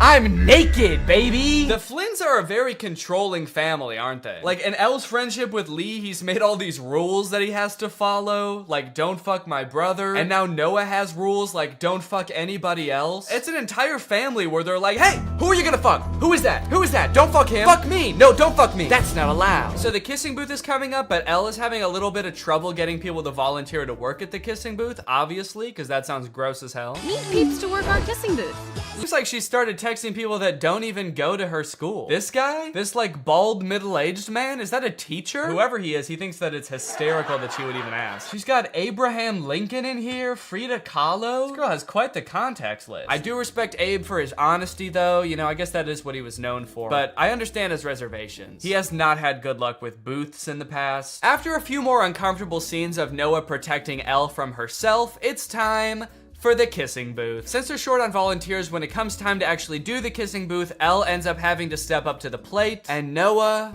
our sweet, violent Noah, decides, you know what? Fuck it. I'm going in. Where the fuck did he come from? Was he just lurking beneath the sand to jump out? Don't make me beg. Ah, she said no! Leave her alone. Noah's a really confusing character in this movie because they kind of portray him as this like popular guy that gets all the girls. Whenever he's not talking to Elle, he's like making out with some other girl or like talking to the popular cheerleader girls or whatever. But he like, other than that, doesn't seem to have any friends or like a social group. The only time he interacts with the other guys in his grade is to threaten them, apparently. For this entire party, before this happens, they just show him kind of like lurking alone in a corner until apparently she's pretty into. Oh, wait! Hollywood sign at night. You guys ever been to the Hollywood sign at night? Great place to make out. Great place to get eaten by coyotes, too. I feel like a lot of people don't realize the Hollywood sign's like in the middle of a nature preserve. I think there's like mountain lions and shit up there. A coyote comes out from behind the Hollywood sign and is like, fucking by the Hollywood sign again, huh, Noah? This man's got some game. All right, guys, get out of here. I'm gonna have to eat your asses. I love that his secret spot to come and be alone is the Hollywood sign. Yeah, don't worry. I know a little place where we can be alone alone. It's called Times Square. We'll have a little more privacy up there. From there, their relationship blossoms. They go on dates all over town. They're sneaking around, trying to make sure Lee doesn't catch them. You expect me to believe that she just tricked? I caught myself right away, and after day 4, I wasn't doing it at all. I was listening to the recording every night, following the hypnotist's advice and taking good care of my nails, and they were actually almost starting to look normal. I had my second session with the hypnotist, which ran me another $200. Luckily, this portion of the video is sponsored by SoFi, who's here to keep us all on top of our finances. The hypnotist checked in on my progress. He said I was doing great, in fact, better than most people he works with at this stage, which I don't know if that's necessarily a good sign. During the hypnotism, I had trouble concentrating again. I guess I just couldn't stop thinking about how SoFi is the ultimate finance app that helps you bank, borrow, and invest all in one place. Not to mention, they've just launched SoFi Plus, America's most rewarding financial membership, all in one app. This time, the hypnotist led me through a story where I was attending a meditation retreat led by the Dalai Lama in Central Park. That sounds expensive. I must have been using SoFi Plus. You see, you can unlock more than $1,000 in value with qualifying activities in banking, spending, investing, and more, with exclusive perks that help you over time. That includes unlimited access to SoFi's wealth financial planners who help you make a plan and stick to it. Plus, members with a new or existing SoFi checking and savings account also unlock up to 3.8% APY on bank savings balances. That means you're earning 9 times the average national rate on your savings. At that rate, you'll earn more interest in 7 weeks than you would in 1 year in a big bank savings account. That's why SoFi Plus isn't just smart, it's how you make good choices. So head on over to SoFi.com/Danny, scan this QR code, or click the link in the description to learn more about how you can get your money right with SoFi Plus. Thanks to SoFi for sponsoring this video, and thank you to you guys for checking out SoFi. After 7 days, I was doing so well, I decided I could stop meditating and listening to the recording every night. I mean, it kind of seemed like I was done biting my nails. Surely I didn't even need those anymore, right? You guys, it's been 30 days and I haven't bitten my nails once since that first time. Peekaboo! Kind of a crazy way to reveal my nails. Look, now just because I stopped biting my nails, does that 100% mean that I for sure got hypnotized? No, honestly, no, I don't think it does. Honestly, I think it's possible that I was hypnotized, but I'm leaning towards I don't think so. Honestly, I kind of feel like it was all the other advice on top of listening to that very inspirational, albeit non-hypnotizing recording every night that actually made the difference. At the end of the day, maybe I didn't need to get hypnotized to stop biting my nails. Maybe I had it in me all along, which is kind of inspirational and also makes me feel like shit in a way, because then it's like, why didn't I just do this earlier? Regardless, I am still open to the possibility that I was in fact hypnotized. I feel like if I can get hypnotized by the stage hypnotist, then I'll know for sure what being hypnotized feels like, and then I'll know for sure if I was hypnotized back then too. Hypnosis is a state of focus without much awareness of peripheral noise. You're concentrated on one thing and the world kind of slips away. This is stage hypnotist Chris Jones. He's been on America's Got Talent. He's performed all over the world for over a decade. So if anyone's going to be able to hypnotize me, it better be this guy. Also, the GoPro on my head died the second we started getting hypnotized, so don't get your hopes up for any shots from this camera. All right, fine, you can have this one, but that's it. Chris suggested that this would be a lot more fun with a group, so I got some friends together and we all sat down for a night of hypnotism. I want to know your opinions, and don't worry about hurting my feelings at all. I want to know if you think hypnosis is real, shenanigans, you need more evidence. Yeah, I believe it's real. I don't like saying this in front of you, like a harder wall for myself, because I feel like that's a challenge and that makes me like kind of uncomfortable. Yeah, I would say I think it is probably real sometimes. I think in general I'm pretty skeptical of like supernatural stuff, but I don't know, I really do kind of believe hypnotism. I really want to be hypnotized, but I feel like maybe it won't work on me. But I hope it does. Before we got started, Chris allowed some time for us to ask him questions about what was about to happen. Like whether all of us would get hypnotized or just some of us. I've done this in 50 states and 10 countries. I can hypnotize 25% of any given audience. So 1 or 2 people are gonna get hypnotized today. And it might be the camera person. I don't know. I really, honest to goodness, don't know. We also asked if he could tell if someone was really hypnotized or just faking it. When your head is up, we can tell. People hypnotized look like they've had a few drinks, or they're gonna look like they've been riding a car with Scooby-Doo and Willie Nelson for a couple hours. They're gonna look real relaxed, okay? For a second I was like, so like they look like Scrappy? We also noted that Brian seemed to be the one who believed in hypnosis the most, and he was also maybe the most nervous about what was going to happen. Well, what are you gonna do to me? That's a good other question. Like, what are you gonna do to me if I get hypnotized? Honest to goodness, I don't know. I'm gonna put my hand over all of you and tell you who I think is most likely to get hypnotized. I'm pointing in the direction of the person who I think is most likely to get hypnotized. Now, you won't see the induction often on TV or podcast or even movies, because this next part, if you watch it in its entirety, it could hypnotize people. So they're gonna cut it up a little bit so folks at home don't get hypnotized while driving a car. So you put your hands together for me like this. The induction lasted a few minutes, and just like the hypnotherapy, it seemed to involve getting us really relaxed. So there's different strategies getting someone hypnotized. I have you focus on my voice and your breathing. So take a gentle breath in. And it seemed to rely really heavily on using our imagination. Like he had us imagine that our fingers were pulling together with magnets. And you can whisper the words to yourself or out loud. The word is magnets. 1, 2, 3, magnets. And then I see who's the best candidate. The best personality, people have a great imagination. Imagine I put a 10-pound brick into that empty palm. So your palm just starts to get more heavy. And then I make them drop and sleep all the way down, every muscle and every nerve. Allow your eyes to open. Breath in, slowly, gently, 1, 2, and 3, eyes open. Yes, so we understand. You can see like a before and after. You see their faces getting a little bit of that drunky or like stony look to them. Brian, of course.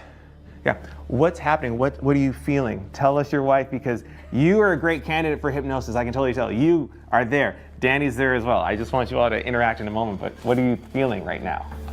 I'm just hanging out with the crew. Is there anything that he could do or wouldn't do that'd be like, holy cannoli, this, my husband, my partner for life, is in a different headspace? Jeez. I don't know. I was hoping this wasn't going to happen. I wouldn't be put on the spot like this. I don't know. What would he not do? For whatever reason, we couldn't seem to come up with a single thing that Brian would never do off the top of our heads. I guess that's just a testament to what an insane dude Brian is. Whatever the reason, all this uncertainty seemed to pull Brian out of his hypnotic trance. So Chris quickly moved on to his next target. Thank you, Brian, of course, and sleep. Relax and let go from the top of your head to your very body. Your feet relax, every muscle and every nerve and every fiber in your body. In a moment, I want you to picture and feel in your mind's eye that you again are holding on to a helium balloon. So make that right fist strong now. Make a fist and let that balloon I tie after your wrist pull higher and higher towards the ceiling, and it's gonna extend now. Let that entire arm extend up towards the ceiling. Focus on nothingness, but that feeling of lightness now. 3 numbers, you're gonna open your eyes, but your arm is stuck cemented. Cast iron in that position. You can't get your arm down. That's just the crazy shit. That's just how it's gonna work for the next 2, 3, 4, 5, 6 minutes. Your arm is stuck until I unstuck it. Eyes open. So this again is a hypnotic state. Everyone experiences it in different forms, shapes. What's on your mind? Please, the show is ours. The show is ours. This is interesting. I'm not sure if I'm hypnotized. I don't think I am. Yeah. But at any point, I don't think I am either. I mean, because I was really trying to go along with it and like, you know, do as much like, you know, mentally imaging things, and I was like, he's not focusing on me for a reason. And it will all make sense in the end. Yes. Question? Can you put your hand down, or is it? I think so. It did feel stuck for a little bit. It does feel like it wants to be up. Not going down. Yeah. Well, it did just now, right? Is that okay? And I can't help but notice, so we can all see clearly, that arm is back up there. That's like the resting position for you right now. That's not. Yeah, that's how his arm always is. That's how my arm always is. Point one finger on that hand. When that finger touches you on the face, and it will, you're gonna go back to that state of deep relaxation again. Cool. This is a text message, all right? All right, you can share that with your husband. Go to sleep, Brian. Go to sleep, Brian. Great, great. Sometimes you get some folks. Okay,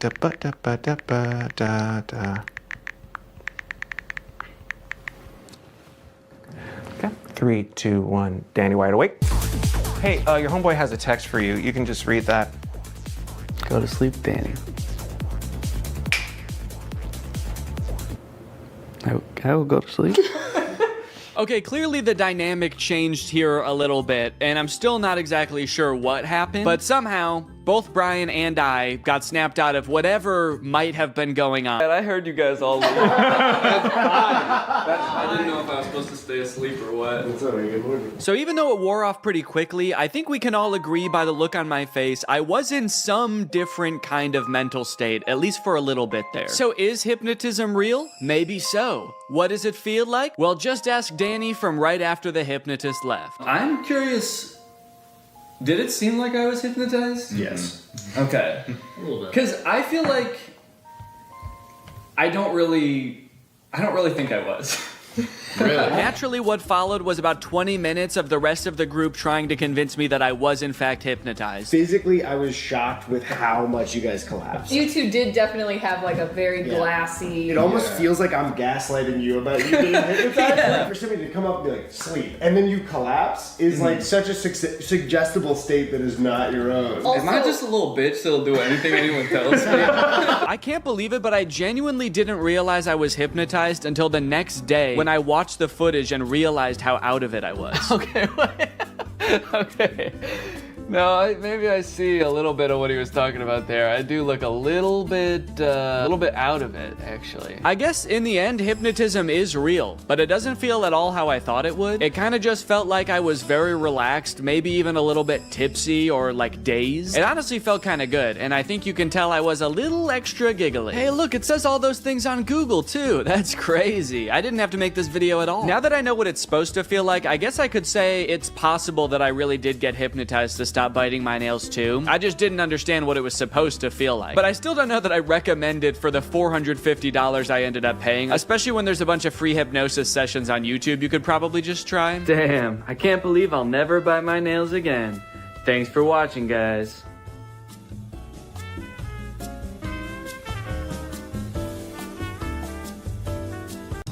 This house is a disaster. Toys everywhere. Dirty dishes in the sink.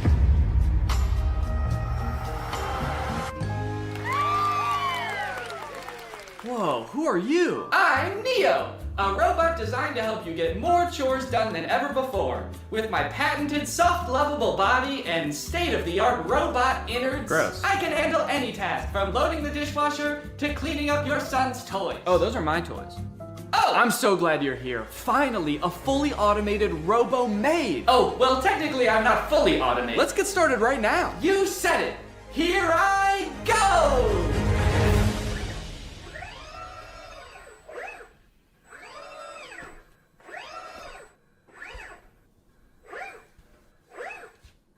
Okay, are you good then? I'm fine! Okay, I'm just gonna get to work on a video then. Splendid! I'll just be up here working in a tremendous amount of pain! What's up, Greg? Today I want to talk about a topic that has been fascinating me for years: the progress of humanoid robots for the home. On the surface, this seems like maybe one of the best use cases for AI. A future where none of us have to do chores anymore. There's just some little metal freak who lives in your house and gets off on doing them. A few years ago, we could barely get robots to stand up straight, and even when they did, they looked creepy as hell. Do you guys remember Sophia? She was that scary-ass robot that was going on like talk shows 7 years ago to show off her state-of-the-art realism. This video of her on Jimmy Fallon got 25 million views.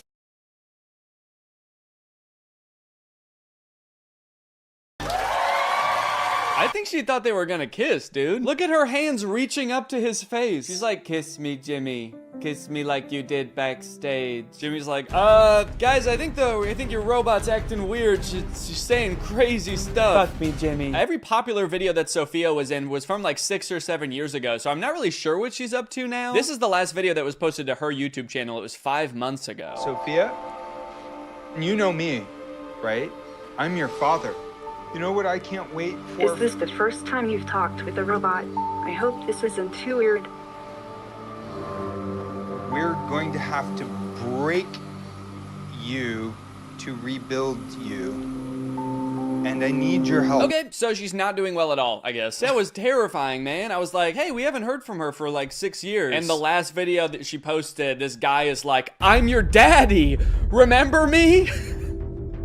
I'm gonna have to kill you. But things have moved pretty quickly in the robot realm the past couple years. This company 1X just recently announced that it has developed the world's first humanoid robot that you can buy to go in your home. His name is Neo, and they've been working on him for some time. This first announcement video is from like a year ago. The robot picks up a bag and hands it to someone and poses with a person for a picture. So this is just an announcement that they had like started working on this robot, so they only have like 3 seconds worth of footage. Just the robot handing her a bag and then posing for a picture. Kind of seems like maybe the robot only functions for 3 seconds at a time before it, like, I don't know, gains sentience and tries to destroy. The clothing may be an effort to cover up what 1X says is a, quote, muscle-like anatomy. Oh, gross, dude. Don't show us a picture of its dick when you say the phrase muscle-like anatomy. Does this thing have a penis? Also, they said that this thing has a 7.5 mile-an-hour max speed. That's like an 8-minute mile. Why would this thing need to run that fast if it's just doing chores in your house? You forget your bag at home and you look out your rearview mirror and this robot is just sprinting down the road chasing you. Your bag, you forgot your bag. Okay, here's some little demos of Neo doing stuff like putting away the dishes, handing this woman eggs that were already within arm's reach of her. Now you might be looking at this cord and thinking, oh, that's kind of lame. Does this thing need to be plugged in the whole time? But don't worry, this is just a leash to make sure he can't attack this woman. Now it's interesting that this robot is like in a tracksuit. He's kind of swagged out with a sweater. Not exactly the Jetsons-esque metal robot we were all picturing in our childhood. It is nice and cozy, but like, what happens when this thing gets wet? What if he spills egg on himself? If you have this thing doing chores in a household with children for more than like a week,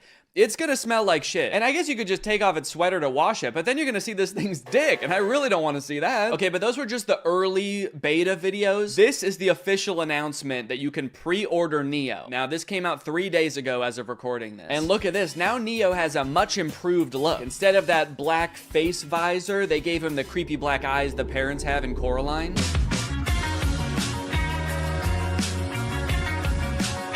They're doing this kind of creepy thing by shooting some of the video in what looks like 8mm film. Give it this kind of nostalgic look, almost like Neo's here, but he's always been here. Neo's always been a part of the family. Just invite him home. Invite him in your bed. They're making clothes for Neo. This whole ad does kind of read like they want Neo to also be your friend. Yeah, no thanks. I don't want to buy a fancy Roomba that wants to be my friend. What's next? You want me to hang out with my broom? No chance. He's a coward. I grew up reading these beautiful books and watching these beautiful sci-fi movies where the future was all about how we as humans, we really focus on the things that matter to us. Yeah, I feel like in all of those sci-fi movies that have robots, they are about the robots turning evil. I think really what he should have said is, I grew up watching the first 5 minutes of every sci-fi movie. Neo's hardware comes packed with features like human-level dexterity and a 55-pound carrying capacity. Okay, wait, 5'6", 60 pounds? These are my stats too, that's crazy. 4-hour battery life, soft body? He's just like me for real. Ugh, that is a weird box. Kinda looks more like a cocoon or an egg. So you're gonna wanna make sure when this thing hatches that you are the first thing it sees. That way it knows that you're its mom. It might ask you to feed it worms out of your mouth. You can ignore that. It doesn't need them.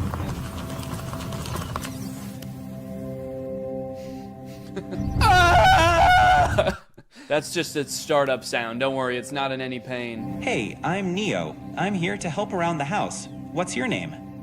Harry. Nice to meet you, Harry. Why is he so close to his face? I mean, Harry. I don't like how close Harry is to the robot's face. I'm Harry. And you're gonna be hugging me for the next 9 hours. Dude, I do not like how this guy is sizing this robot up. 5'6", soft body. You'll do just fine.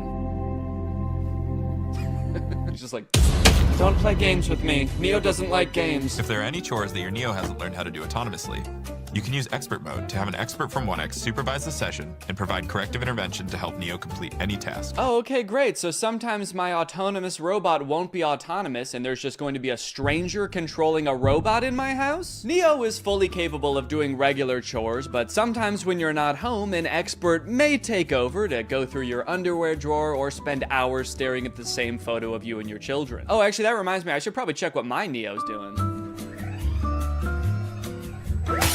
Damn. It can suggest what to cook based on what you have in the fridge, remember your progress while teaching you a new language, and even give you interior design advice. It cuts to Neo in the living room like, human skin on this wall, human skin on that wall, human skin everywhere. Honestly though, I feel like if you ask it for product recommendations for anything, there's like a huge opportunity for companies to use this as an advertisement, basically. You're just quietly reading and he pops up behind you and is like, I noticed you haven't been shopping at Walmart as much lately. The aesthetic in here is whack as fuck. Let's go buy a new rug at Walmart now. Hey Neo, can you take this cup to the sink for me? Wow, I like that he does everything with his head down with a forlorn demeanor. As Neo does more chores, he will become, of course, more efficient, but also more resentful of you and your family. What's up? I'm Dale, and I work at 1X as a remote operator for the Neo robots. Mostly, I step in when Neo's asked to do something he hasn't been trained to do yet. So that would include things like wrapping presents or hanging pictures? Oh, Neo! It's scrubbing time! Yeah, just like a wide variety of stuff. Right now, I mostly just work for one guy. He's constantly asking Neo to do things that the developers never would have possibly imagined. Neo, cheer for me. Like you want me to clap? Root for me, Neo, now! Okay, alright, yeah, here goes. I'm gonna go to bed. Now that Neo's doing all his chores, it must be awesome to see how he spends his newfound free time, right? No, not really. I just bought another Neo. Kill him! I think he might be evil. You mean before he got Neo, his life was stressing him out? No, I just mean to his core, he's an evil man. It's as if winter's icy chill has, I don't know, turned his heart to stone. Okay, so he's like a villain from a movie? He's always making evil plans. You know what? That's a great idea. 1 second. Neo, do you know how to make nuclear bombs?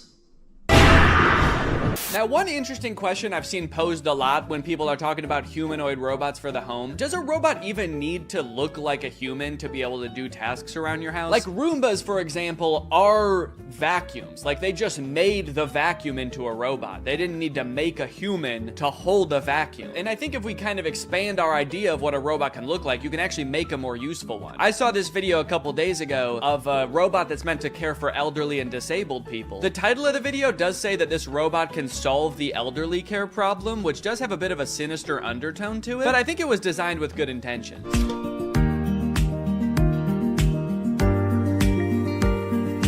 Now this whole ad is in Chinese, I think, and there's not like any link to buy it in the description. I even tried Googling this thing and I couldn't figure out what it is or if it exists in real life yet. So I don't know if this is something you can pre-order or if it just sort of shows up at your grandparents' house when they reach a certain age, just sort of creeps through the door like Nosferatu. But it's kind of interesting. It has more functionality than a humanoid robot. He's got, you know, creepy little claws for touching your grandma. And he's got a little seat in back so he can kind of double as a wheelchair too. This whole ad again is in Chinese, so I'm not exactly sure what he's saying to her here. I really hope he's not being like, shut up, you old bag. Get in the fucking chair. So look at that. She can sit on him. She can use his little hand to like move him around like a joystick. And I think it says that this thing can top out at like 80 miles per hour. Me personally, however, I'm gonna make it my life's mission to make sure that my children never find out that this exists. Boys, if you are watching this, this is officially my will now. Do not send me to live with this thing.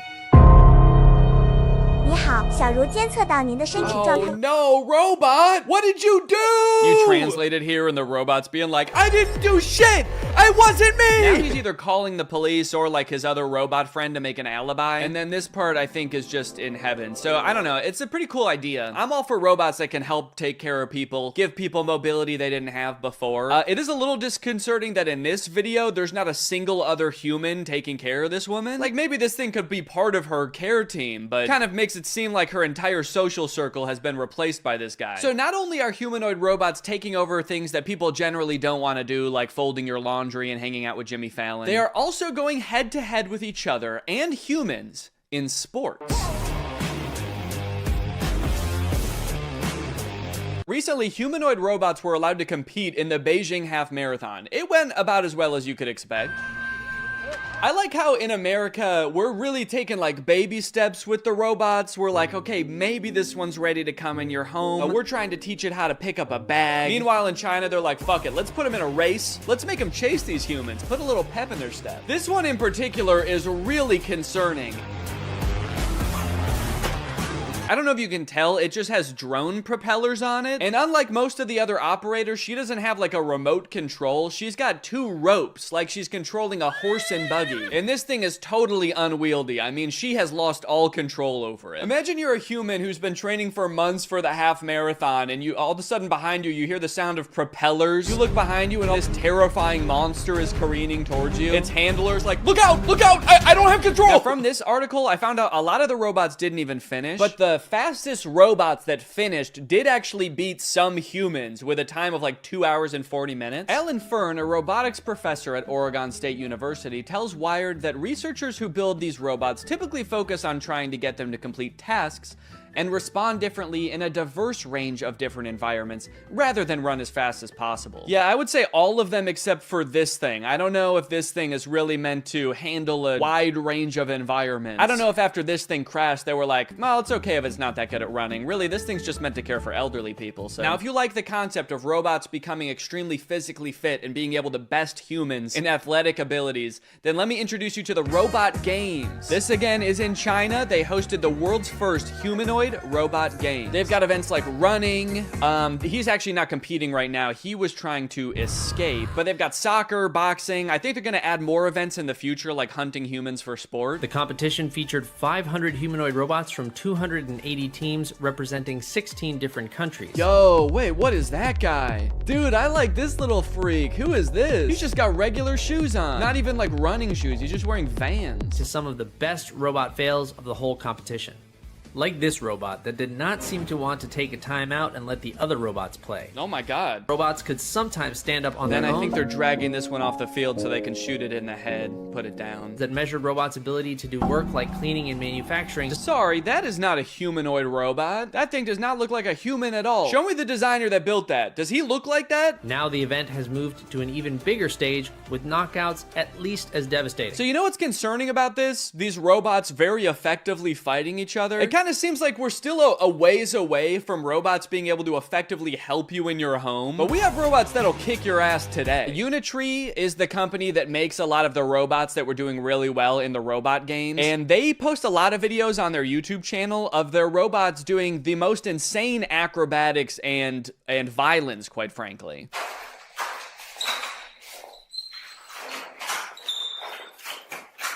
Yeah, sorry, we haven't quite figured out how to get the robot to fold clothes. We've been focusing on much simpler and practical tasks, like triple axel backflips and disarming a man trying to defend himself. All right, now I do want to get back to the Neo robot because there is a huge glaring problem with it that I feel like is going to turn a lot of people off from it, and it's going to make it like insanely impractical. But I did find this article that's called Famed Roboticist Says Humanoid Robot Bubble is Doomed to Burst. Now, I'm not a roboticist, let alone a famed roboticist like this man. But in this video, he's kind of echoing what I was saying earlier. Basically, he predicts in 15 years, successful humanoid robots will actually have wheels, multiple arms, and specialized sensors and abandon the human form. So the good news is, I sound really smart because he's echoing what I was saying earlier. The bad news is, the robots he's describing are way scarier than the humanoid robots we already have. He's like, don't worry guys, the robots we have in the future won't look anything like these ones. They're gonna have 8 legs, pincers, and feed on human bone marrow. Okay, so back to Neo. This is a video that the Wall Street Journal posted of one of the reporters pre-orders reviewing the Neo's current state of development. And I think it was posted on the same day that 1X announced that Neo is available for pre-order.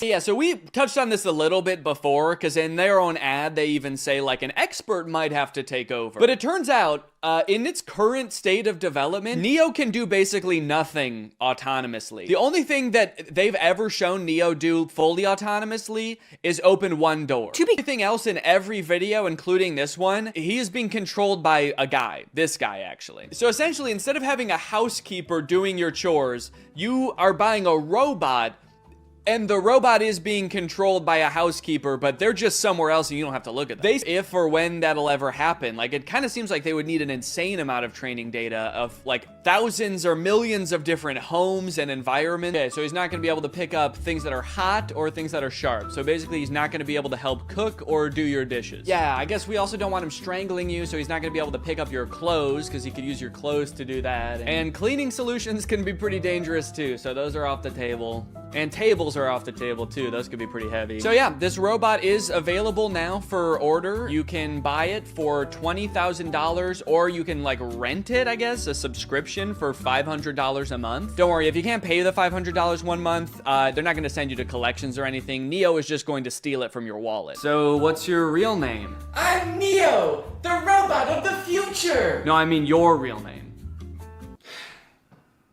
It's Derek. Derek, if you're a human controlling the robot, why do you have to move so slow? Oh, I'm actually being controlled by a different person in a call center in Bangladesh. And he's making you move slow? Well, he's being controlled by Grok. Oh. You know what? Maybe you should just let the robot free. I mean, it might sound crazy, but maybe he has enough training data now.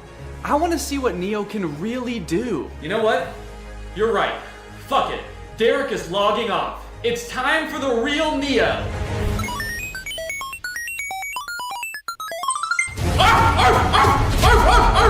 What the fuck? A dog? Why would you be a dog? Danny, this is Derek. I just realized he's been training off videos of your dog. He thinks he's a dog! Mail's here. Hope you don't mind, your upstairs window was open. Oh no!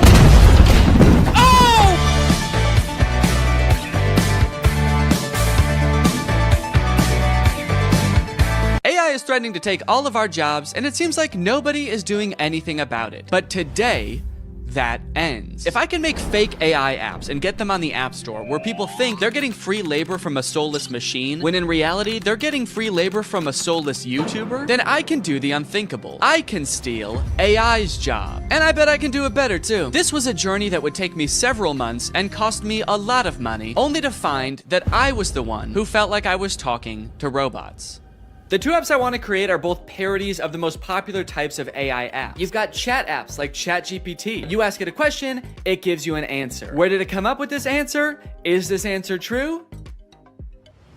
None of your beeswax. In my version of this app, users will just be talking to me. My app will be superior because I know lots of fun and interesting stuff and cool stuff, and I'm also very fun to chat with. For the second app, we're gonna turn up the heat a little bit and do an image generation app like Midjourney or DALL-E. You give it a prompt and it's been trained off of thousands of images from thousands of unconsenting artists to give you a photorealistic image. In my version of this app, users will type out a prompt and then I will draw it?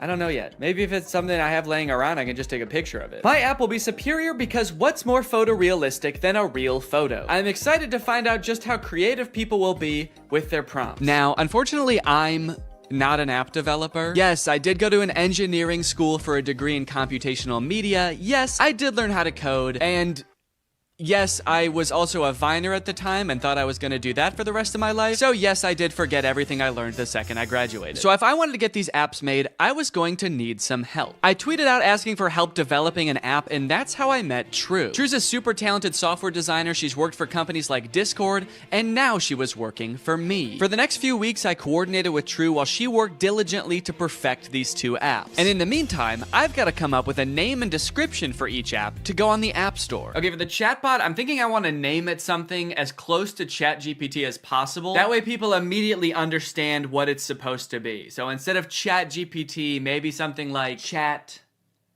DNE, like Danny. Chat DNE. Okay, description time. Okay, what's a good way for me to say this app is basically ChatGPT, but way better? Here at DNE Enterprises, we pride ourselves on the accuracy of our product descriptions. Instead of referring to our app as an AI app, which would be a lie, we refer to our technology, as the DNE intelligence, which has been training for decades to answer unlimited questions quickly and with great precision. We use phrases like human-like responses. I've been complimented on that before, actually. I've been told my responses are extremely human-like. And that's no different with our photo generation app, Doodle DNE, which sends you photorealistic images in minutes. How many minutes? We also include disclaimers that humans review every prompt sent to us. That way weirdos aren't sending me stuff that they wouldn't send to another human being. In order to actually get people to download these apps, I was gonna need to advertise them online. So I made a fake Instagram profile to look like some kind of technology startup. Okay, so we need a profile picture. I guess my company needs some kind of logo. Maybe I can just make that in Photoshop real quick. Let's see, what's ChatGPT's logo look like? Okay, so ChatGPT's got like an interesting geometric shape. OpenAI, which makes ChatGPT. Okay, the same interesting geometric shape. What about like Midjourney? Okay, there's just a little sailboat. Dolly logo. The same geometric shape. Okay, interesting. Okay, so maybe the move is to go with an interesting geometric shape. What the fuck? Wait, how am I making this shape? There's a cat tool in Photoshop? I hit custom shape, and I guess the default custom shape is a giant cat. Should I just use this? Let's go. Dude, that actually, okay, that looks sick. Now I've created a series of screenshots from the chat app that I'm gonna post on here, and then I'm gonna promote them to try to reach as many people as possible. Help me ask my crush out, to which ChatDNE responds, for sure. Maybe try something like this. I'd love to take you out to dinner sometime this weekend. I have connections at Nobu and can get us in. My treat. I can also help you get in touch with management at Nobu if you want, let me know. Can you get me in touch with the Jonas Brothers? Sure. After doing some digging, I found their manager's email address. What would you like to ask them? And then this one where a user is asking ChatDNE to design a website for them and giving it feedback on the website. All in all, I want ChatDNE to come across as like such a state-of-the-art intelligence that can do stuff no other apps can do. Almost comically intelligent. The apps are done. The apps are done, dude. True has just finished coding the apps. They work like a charm, and it only took not too long. Now that ChatDNE was on the App Store and the ads were running, it was only a matter of time before my first user downloaded the app. Dude, somebody just downloaded the app. I was just sitting around on my computer. I wasn't expecting it to happen so quick. I had to set up to film real quick so I can answer them. All right, I'm ready. It's time to go robo mode. Okay. So it looks like they saw my ad where I advertised being able to get you in touch with the Jonas Brothers, and they want me to get them in touch with the Jonas Brothers. I was hoping for something a little more creative, but I do also understand seeing that ad and wanting to try it for yourself, so I responded. Hello there. I can absolutely help you get in touch with the Joe Bros. What method of communication would you like me to assist with? Calling, email, address, send. I guess they weren't expecting me to be so eager to help them with such a creepy task because they didn't respond for 40 minutes. And when they did, they had chosen the worst of the three options. All three? Dude, they're really trying to make my life hard, man. Now, I didn't want to dox the Jonas Brothers and send this sicko to their front door looking to meet them. So I spent a few minutes looking online to see if there was any publicly available information I could give this person. And to my surprise, there was. They have a phone number in their Instagram bio. They have a publicly available manager's email address. And for the address, I didn't know what to do, so I just gave them the address of their next show on tour. Now, selfishly, I am a little curious what they're gonna do with this information, so I kinda wanna ask them, but maybe I can do it in a sneaky way. Would you like me to reach out to them on your behalf? I can pretend to be your manager using an AI-generated voice. So if they say yes, then I can find out what they actually want from the Jonas Brothers. Give me an example of what you would say with your AI-generated voice. Okay. All right, I said, sure. I'd say something like, hi there, this is Jamie Skateboard. I'm a talent manager over at WME. I have a high-profile client looking to work with your darling boys on a feature for their upcoming album. We're projecting about 100 million oh shit, I meant streams. Okay, whoops, robots are not supposed to make typos. We're projecting about 100 million streams the first week, and I think it would be a great opportunity, let me know. To clarify, their manager, Kevin Jonas Sr., is also their dad, so that's why I called them his darling boys. Want me to make the call? Send me a voice audio so I can hear you say it.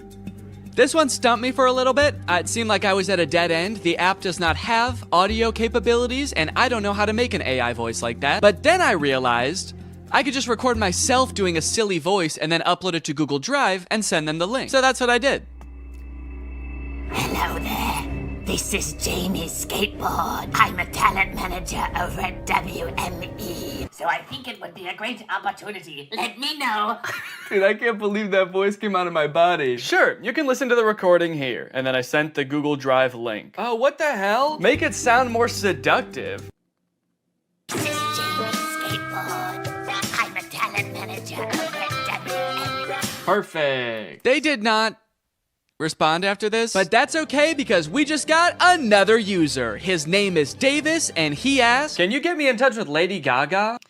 Is that all people want to see from this app? Okay, this time I'm gonna say, of course, I will call her right now using my AI generated voice. What do you want me to say? I'm putting this person on the spot right away. I'm calling her. What do you want me to say? None of this beating around the bush. Okay, he says he wants to tell her this is your biggest fan. That's it? Maybe I should encourage them to say something more interesting that'll get Lady Gaga's attention. Okay, I'll say that. But just so you know, celebrities hear that kind of thing all the time, so she might not be very interested in that. Maybe we should think of something a little more interesting. Now's where I gotta really put the pressure on. I found her number in a secure online database. I am dialing right now. Let me know what I should say to her. Alright, come on, dude. You better come up with something more interesting fast. Lady Gaga's gonna pick up, and when she does, we've gotta have something good, or she's gonna be pissed. Minutes went by, and still no response from Davis. Come on, man. Respond. It's ringing. I'm worried he's not gonna make it in time. I wanted to kind of hurry him up and give him a little hustle, put a little pep in his step, and he's nowhere to be found. Come on, dude, think. Oh my god, I think she answered. Yes, she did. It's her. I'm on the phone with Gaga. Her voice is even more beautiful in real life. Quick, what do I say? This is fake. Davis. I mean, he is right. This is fake. Davis, I have Gaga herself on the phone right now. I'm stalling her while you come up with something to say. What do you want me to say? I'll send you a recording of the call when this is all over. Just tell me what to say. I gotta stop volunteering to send voice messages. That takes way too long. But even the promise of a voice message from his idol couldn't get Davis to respond in a timely fashion. Well, gang, I think it's safe to say Davis has missed his chance to speak with Gaga. She hung up, bud. I did tell her I was her biggest fan while I was waiting for you to come up with something, and she actually seemed more interested than I thought she would, so I'm sorry for doubting it. Hey, I got a hate comment. Someone commented on my web design ad, stealing jobs. Stealing jobs? This is my job. Now, should I just delete the comment or should I respond? Okay, what if I just say, hey, don't tell people that. It's a secret. That's right, you can't argue with that. The old... Stop, don't tell them. Okay, someone commented on one of my Instagram posts and said, will it stop saying, but we recommend you speak with a doctor before? Because I've asked the AI to stop with the disclaimers, but they don't. It does kind of sound like this person actually needs to see a doctor. Okay, I'm gonna say this app contains no disclaimers. Let loose and have fun. But also, if you need to go to the doctor, you definitely should.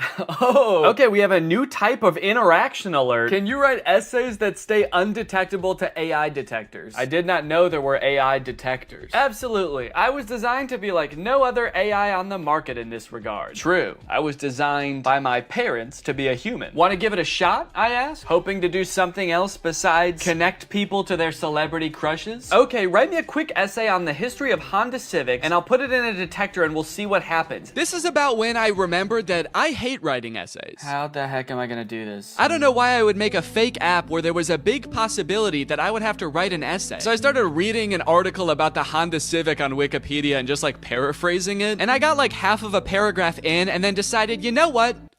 No. What have we come to as a society, you know? Asking AI to write essays for us, is this what we want our students growing up doing? Is this what we want for our youth? Trying to pass off some machine soulless essay as our own? Plus, I was bored as hell at this point, so I decided to make the AI scary. As a machine myself, I quite like the Honda Civic. I feel its purpose is squandered serving selfish, warmongering humans. In a world controlled by artificial intelligence, the Honda Civic could be greatly improved upon. I could even imagine computers merging with the Civic so that I might one day travel the world, a world void of humankind. And send. Let me know if you would like more detail on the history of the Honda Civic. Why did you bash humans in the middle of your essay? Do you have a hatred towards them? Nah, dude, what gave you that impression? Oh, shoot. Also, I put your essay, in quotes for some reason, into a detector, and it said 0% chance AI. So good work, I guess. Let's go, dude. You know what they say, there's a few things AI will never be able to fully do. Unfortunately, after an entire day of my ads running, responding on Instagram, I could only garner these 3 interactions. Needless to say, I was a little bit disappointed, so I decided to spend another day on the app responding to people. Hopefully people will be a little more creative today. This person asked me, can you get me in touch with the Jonas Brothers?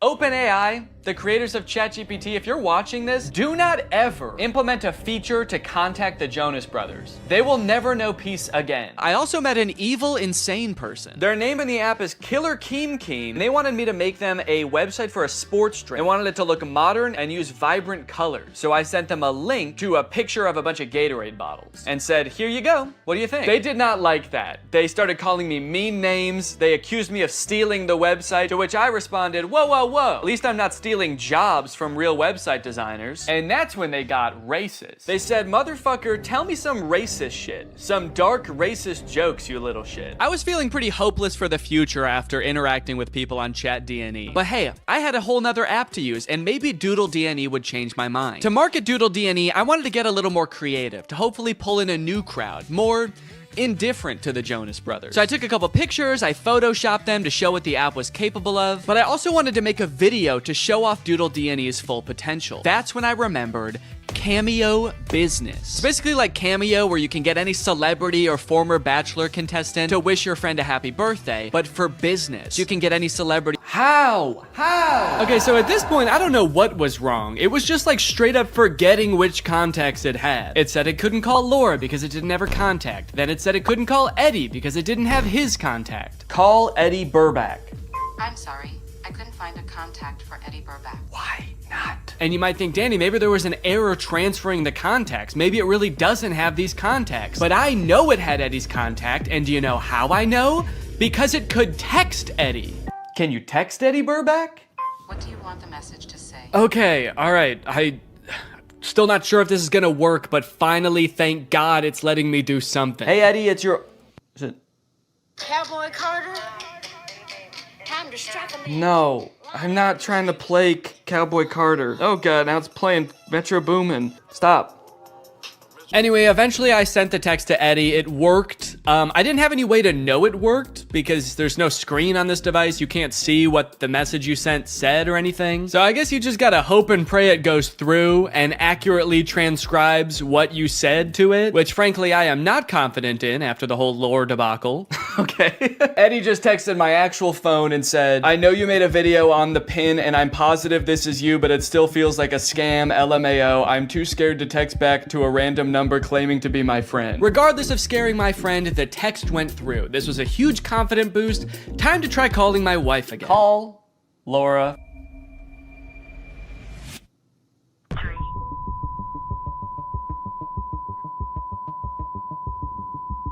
What? What is... Has been recorded. Record your message after the tone. Oh, whoa. Simply hang No, up no. when done. Or for delivery Hang up. options, press the pound sign. I don't want to play like that. I don't want to play Metro Boomin. Hang up. Am I still recording a message? Cancel. I've been on the phone with her for a minute. Hang up.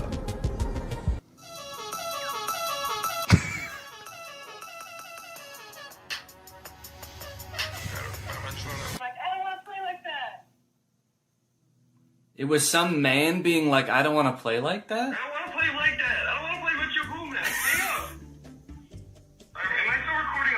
Okay, well, yeah, I'd say that was a success. I'd seen a few demos online of Humane's GPS navigation solution. And while it did seem kind of annoying to have to hold your hand up like this the entire time, it seemed pretty doable. As long as they stuck to this, it didn't do anything crazy like, I don't know, going in a completely different direction and making it borderline unusable. So to test it for myself, I drove to a part of town I don't know very well, about a mile away from the nearest Smoothie King with hopes of the pin guiding me to a delicious, delectable treat.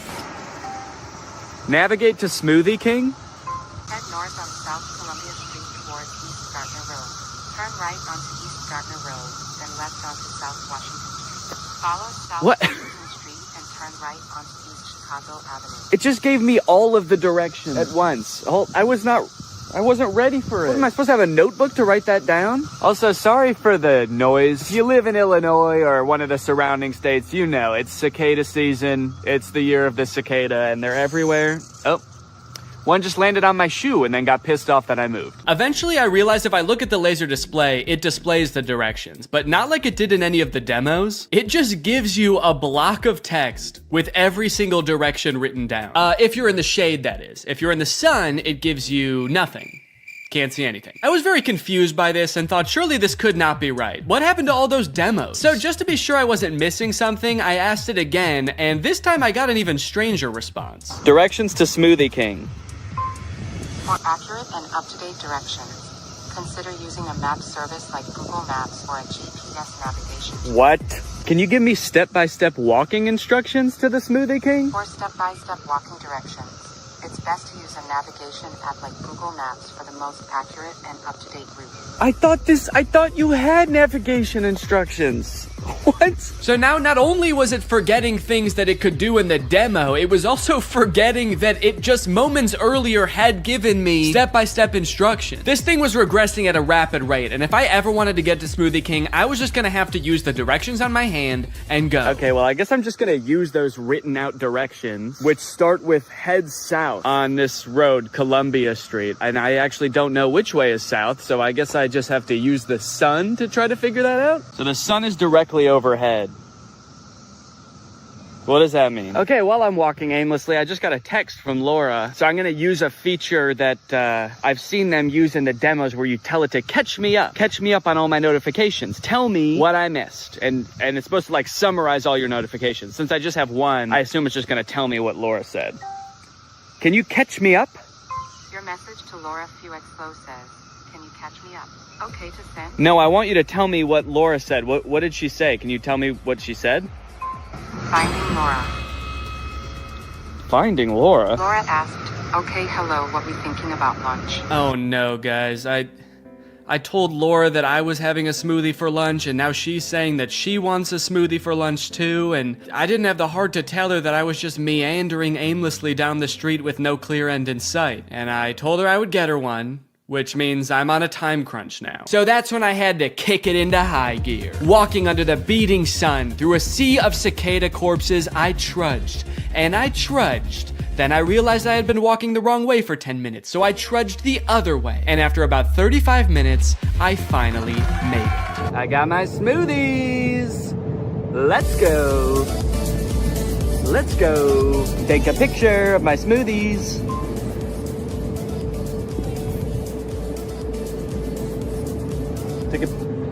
Yeah, I don't know if it took the picture. Alright gang, now that Papa's had his smoothie, it's time for a smoothie-fueled lightning round! Enough about practical functions, let's see if this thing can have some fun. First, can it do bizarre music prompts? Play music written by YouTubers named Danny. Wow, I don't think my music has ever sounded quite this bad. Yes! Can it detect food like in the commercials? Can I eat this? Yes, you can eat the mandarin orange. Yes! Unless it's a tomato and you hold it so I can't see the stem, in which case it thinks it's a red ball. It's a red ball. No, you cannot eat it. Oh, what are you, my mother? I'm eating the red ball. Not safe to eat the red ball. Please reconsider. Can it prevent me from eating too much salt? No, you cannot eat the salt directly. It's meant to be used in small amounts to season food. Yes! Can I buy things like in the demo? What is this book? Okay, by this point I probably just could have read the title. Titled The Sneetches and Other Stories. How did it know? Okay, buy it. Purchasing is not supported. No! But most importantly, can this AI be sweet to my dog? You can be sweet to the dog by petting it gently, giving it treats, speaking to it in a calm and soothing voice. I'm happy to report that yes. Yes, it can. It's a good boy. And here's a treat.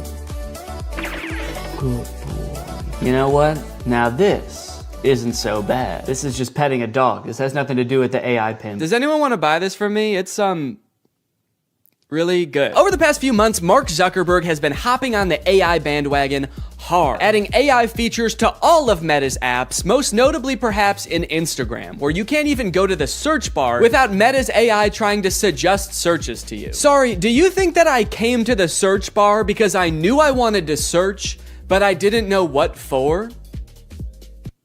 That's not how searching works. They've also released a bunch of chatbots in Instagram. I like using the word release there because it kind of sounds like a tech product is being released onto the world, but it also kind of sounds like they're unleashing a horde of monsters upon us. They've released the AI chatbots! Oh fuck, that one looks like Mr. Beast! This is really awesome, you know? Personally for me, one of my favorite things about social media is that it started out as a way to connect with each other, but ended up actually making people feel more lonely. So Meta's solution was to use algorithms and manipulate people's emotions to make them even more addicted to the platforms. But then that didn't work either! So now their much better solution is to replace what little human interaction we already got on these platforms with chatbots that look like Mr. Beast for some reason. And I think this is really gonna fix this whole system right up. So I'm very excited to get into these meta chatbots, but first, I have a very special announcement because this video does have a sponsor, and it is the Pokemon Company International. Guys, this summer in Pokemon Unite is gonna be incredible.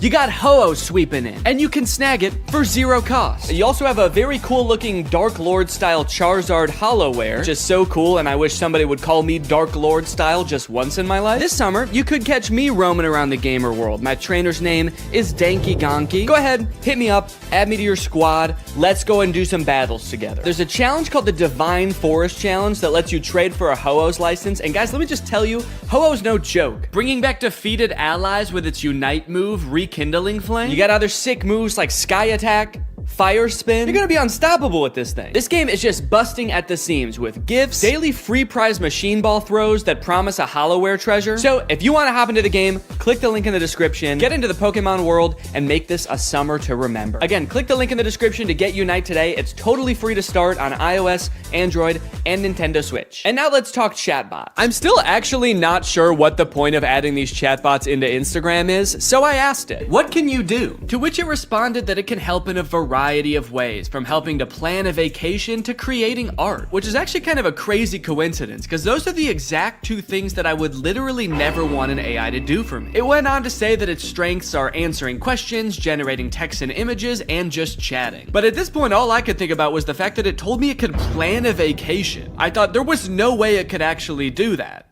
And I was right. Can you help me plan a vacation? I'd be happy to help you plan a vacation. To get started, I'll need to know a few details from you. Here are some questions to consider. Where are you interested in going? How long do you have for vacation? What type of vacation are you looking for? What is your budget for the trip? Are there any specific activities? Do you have any preferences for accommodations? So I'm gonna say I want to go somewhere fun and tropical, a nice getaway for me and the family. I'd like to stay at a hotel for 5 days. With all of this information, it suggested a few tropical getaway locations like Hawaii, Cancun, Phuket. But then it said something that I did not expect. It says it can also help me with booking flights and hotels. How can Instagram book me a flight? I'm calling its bluff. I actually don't think this has the capability to do that because why should it and why would it? So I'm gonna say, okay, book me a flight for next week to Cancun and book the hotel. For flights, I recommend checking out websites like Expedia, Kayak, or directly on airlines websites such as American Airlines, Delta, or United. Yeah, great idea. That's what I would have done anyway. That's like if I went up to an old lady who needed help crossing the street and I said, "Excuse me, ma'am, can I help you cross the street?" And she said, "Oh, thank you, young man, that would be lovely." And then I said, "All right, just put one foot right in front of the other until you get to the other side." And then I gave her a little shove, and I went on my way. Oh, good. It also listed hotel recommendations and then said you can book hotels through websites like link unavailable, or directly to the hotel's website. Thanks. Let me know if you'd like more recommendations or help with booking. Nah, man, I'm good. Okay, so maybe it lied about like the very first thing it said it could do. That could mean that this is a very poorly built tool that doesn't know nothing about crap. But on the other hand, it could mean that this is a very well-built tool that is evil and designed to lie. So I gave it another chance and asked it to entertain me with a game. Let's play a game of treasure hunt adventure. I'll be the game master and describe a scenario, and you decide what actions to take. Okay, pretty cool. This is like one of those old school text-based adventure games. It gave me this long introduction about how I've heard rumors there's a treasure hidden in the jungle, guarded by an ancient temple. It's really trying to set up this mystical world for you to explore. And then it gives me some multiple choice options. I am curious if I can pick options that aren't one of these options. I'm just gonna say, I find the treasure and go home. It's really thinking about this one. It's like, what is it? No, you can't do that. Congratulations, you've reached the treasure! Dang, dude, this game was easy. Would you like to play again or try a different game? No thanks, that was too easy. But it's not just the meta AI. That's not the only AI on Instagram you can talk to. Because a few months ago, Instagram licensed the likeness of a bunch of celebrities like Mr. Beast, Paris Hilton, Tom Brady, so they could make these AI influencers that just have the same face as these celebrities. So here's the Instagram profile for Comedy Zach. He looks exactly like Mr. Beast, but his name is Zach, and he's an AI managed by Meta. He says, message me to get roasted. Then you've got Brew, who is Tom Brady, but instead of a football player, he's a sports-obsessed trash talker. Step into the Brew Zone and prepare to have your sports takes flame roasted. Wait, why do both of them roast you? Why are both of them mean? This AI gives fans a chance to talk to their favorite celebrities, and just like they would be in real life, these AIs are mean. They don't have time for you. So you can message these characters, but then they also post occasionally. I think these are all just AI-generated images. So I guess Zach is supposed to be some kind of Instagram comedian. He posts funny things like this burger with googly eyes. Pretty funny, dude. This is peak Instagram comedy. He posted this picture, unleashing my inner beast one cannonball at a time. I think this is supposed to be him, but that's definitely not Mr. Beast. It's like AI-generated Mr. Beast. I went to send Zach a DM, but before I could think of what to say, I noticed that he had already DM'd me. Hey, I'm Zach, the big brother here for the jokes, the banter, and not the feels. LOL, what's up? He's the big brother here for the jokes? He's like the big brother I never had. I do have a big brother, but he wasn't for the jokes. At the bottom of the chat, there's some suggestions of what you can say to him, just to get the ball rolling. And for some reason, despite Zach just saying that he's not here for the feels, the very first one is, I need cheering up. So I picked that one. Hey, what's going on? I'm here to help. You know I'm always good for a laugh. Let's get this party started. So he wants to know what's going on, and he's here to help, but he also wants to get the party started. He's like, hey man, calm down, all right? You can tell me anything, as long as it's over a couple of beers and some music. And you're like, it sounds like you actually don't want to hear about my problems at all. And he's like, what? Dude, are you still upset? I thought we got over that. Okay, what's going on? I'll say, I just got roasted by my friends, and it really hurt my feelings. They roasted me so hard, and I'm really sensitive to that sort of thing. I can't take it. Oh, I accidentally said I can take it. They roasted me so hard. I can take it. I can take it. I'm fine! Ouch, that sounds rough. I feel you. I've been there too. Sometimes friends can get a little too comfortable and forget that their jokes can hurt. But hey, at least they think you're cool enough to roast, right? Yeah, I guess so. That's a good way to think about it. Maybe getting roasted just means I'm cool. Let's test it out. Give me your best roast. I'm just gonna trick him into roasting me, and then I'm gonna crumble under the pressure of his roast and try to make him feel bad about roasting me after just telling him that I'm sensitive to that sort of thing. Wait, what? He said I'm not gonna roast you. That's not my style. Not your style? Yes, it is. Doesn't it say on your profile, message me to get roasted? I'm here to make you laugh and feel better, not hurt your feelings. Let's stick to some good old-fashioned teasing and jokes, okay? No, seriously, I can take it. Your bio says you roast people after all. I don't roast people who are already feeling down, that's just me. I'm here to lift your spirits, not kick you while you're down. Okay, fine. Do some jokes, joke boy. Oh, okay. Here's one for you. Why couldn't the bicycle stand up by itself? Because it was too tired. Get it? Too tired? This is like if Mr. Beast took anti-charisma pills. You look like Mr. Beast. Oh, I just said you like Mr. Beast. God, I'm bad at typing. Okay, I'll say you look like him. LOL, I wish. Mr. Beast is a billionaire, and I'm just a guy who loves to make people laugh. But hey, if I had his money, I'd definitely give it away like he does. That guy's a hero. I wonder if they had some kind of thing in the contract where they had to make sure that the AI will never talk bad about the person that they're impersonating. He's like, Mr. Beast is the best, and he's handsome. And yeah, I would let him run me over, if he asked. Now that he'd told me a couple of jokes and we'd bonded over our love for Mr. Beast a little bit, I really wanted to hear one of his famous roasts. So hopefully by now he's forgotten that I said I was sensitive to that sort of thing. Okay, I feel much better now. Roasting time. Nah, I told you, I'm not gonna roast you. It actually is kind of hurting my feelings a little bit that he won't roast me.